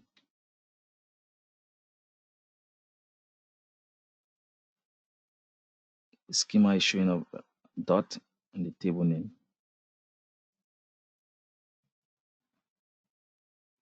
So this first table is customer. Right. Yeah, this is a long name, right? Just give an alias so that this sales LT.customer, we don't want to type it again. We just alias it to be something, maybe C for customer. Right, that's too long name to type each time you want to call that. So just alias it to be C. Excellent. So what's the next thing? You've called the first table, you've given it the alias. You have to declare the join type. Go to the next line and type, this is an inner join. You want to build an inner join between the customer and the sales order header. Yeah, inner join. Excellent. Now you can bring in the second table. So type the sales LT schema. It's showing up already. Just double click on it, put the period, and then you're gonna see now sales order header. Just start typing sales order. It's gonna show up. Once you start typing it, it will show up. You'll be able to see it. Sales. Now sales order header. Yeah. Oops. Sorry. You're on the right part. Sorry. You're on the right part. Sales LT. Yeah. Now it's showing up sales order header. Fantastic. This is a very long table name. Can you give it an alias? You can do something like SOH, S or H, yeah, header, H for header, yeah, fine. So any alias that you can go for, that's fine. Now, what is the last thing? We need an on clause where we're going to state the mutual column. And we had investigated the mutual column to be what? Customer ID. So put on clause, put on. This is very important. Now you just have to call your aliases. Instead of typing sales lt.customer, just type C. So it's now going to be C dot and see what happens. Now see your customer ID right there. Just double click on it. Fantastic. What do you need? Equality. And then go to the opposite side and you type in your H from the sales order header table, H dot. What are we interested in that side? It's still the customer ID. That's the mutual column. This is excellent. And that's the end of your join process. If you highlight this and execute, you have created a join between those two tables, an inner join, and you're returning all the columns.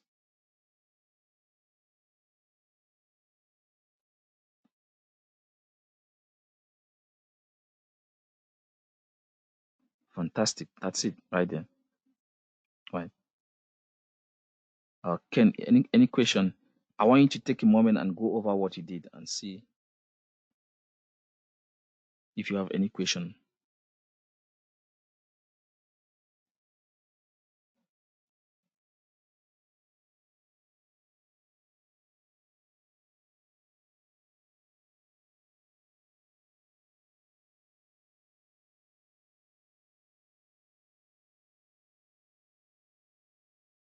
So those aliases are helping to reduce the type. If not, you have to put sales lt.customer.customer ID equal sales lt.sales order ID dot customer ID. That's too long. See? So with the aliasing, it makes it easier. See, on the on clause, you just put c.customer ID. The system knows as a customer ID from the sales lt.customer table. And when you put H, that is the sales lt.sales order header table. That's a long name, you see. But then you kind of summarize it with those aliases. This is fantastic, right? So Ken, that's a good job. I like that. Can you share this code on the chat window? Right. This is really good. I like that. And Tunde, you're next. Tunde, what question were you working on? Okay, this is Tunde's question. Tunde, you're working on project management. At the end of the day, I want everyone to be able to solve the equation on which the other colleague was working on. So I'll come out with a list involving all the equations across everyone. So Tunde, let me put your question on this list. And yeah, it was project management. Project management. Okay, awesome. Yeah. So can you? Okay. Yeah.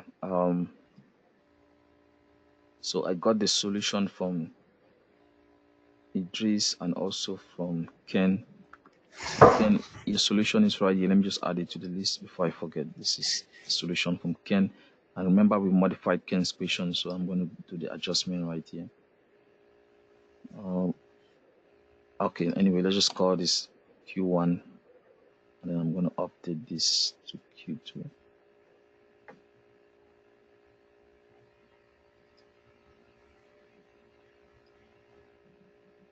So this is the second Q2, and Q2 for Ken is using the Adventure Works LT.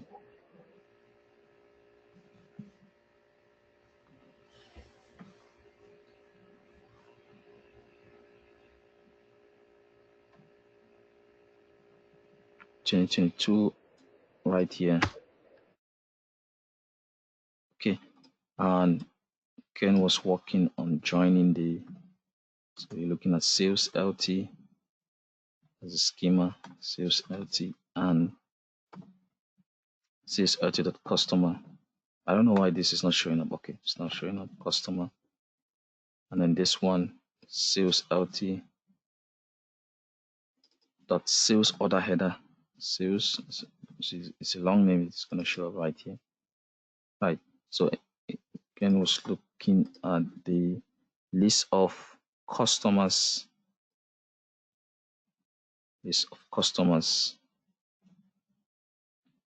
and their orders.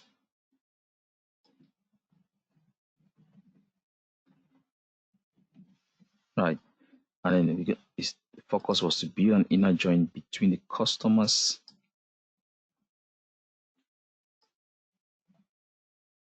and the sales order header table. Sales order header table. And this is the outcome right here. Right. And usually I just like to indent this. I want to keep those keywords, sweaty feet will give horrible orders, aligned on one side, and then every other thing is indented to the next. You see, this helps to see that flow. You see, like this. So always keep, just for presentation purpose. If I want to throw in my wire clause, I go back to the line. So all those keywords, sweaty feet will give horrible orders. They are aligned on the left hand side, and the respective components are now indented inwards. Right. Yep, that's it. Yeah. So yeah, Tunde, let me share your screen. Let's take a look at your project, and that will be the end for the lecture of today.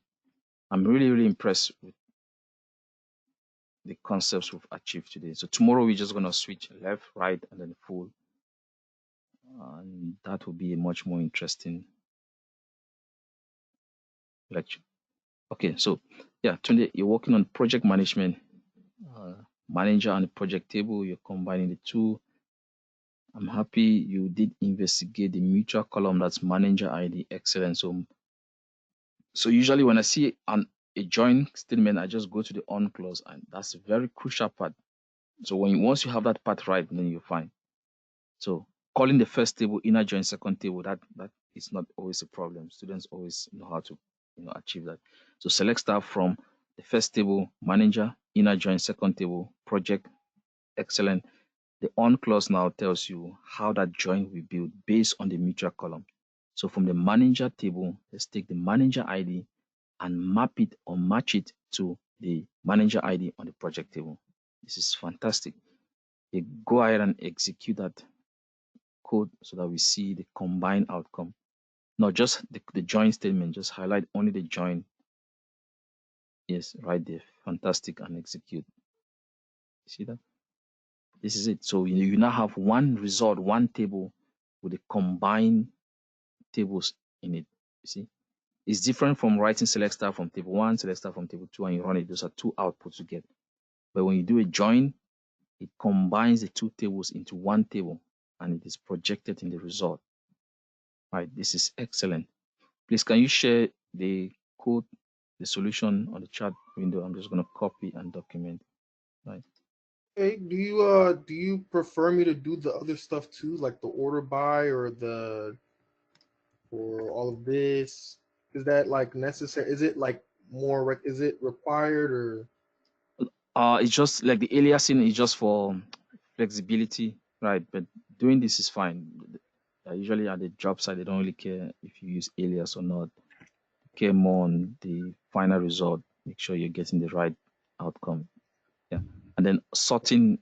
Tomorrow we're gonna start seeing like questions where I give you a full question, we run over it, and then extract the requirements, and then apply it. But my focus for today was just to make sure that we can understand the join process, and we limited it only to the inner join. Tomorrow we're going to extend it to left, right at the full join, and then we start looking now at business questions. Right, this will be the target for tomorrow. But then just having this understanding is excellent. That's my objective for today. Right. Okay. Awesome. I copy it. Okay. Okay.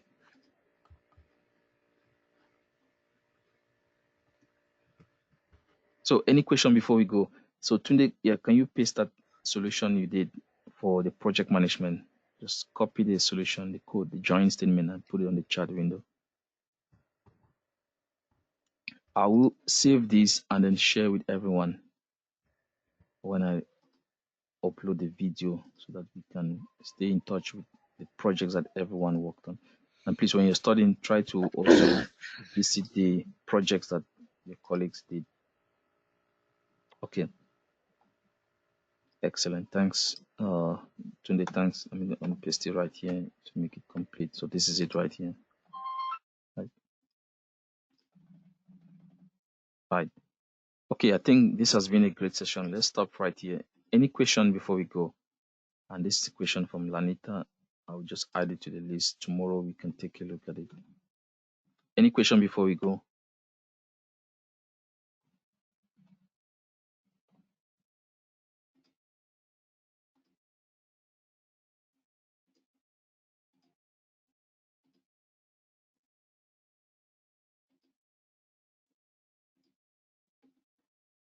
And before we go, make sure you also visit this. I didn't touch base on this, but make sure you go over this. Week 4, day 1. It basically covers everything we've done today. Right, and you can see the additions of the where clause and stuff like that. Right. Right. This is something I can touch base tomorrow. So, yeah, but make sure you visit this and just go over it. We're gonna touch base on it tomorrow. Okay, guys. So see you tomorrow. Bye, everyone.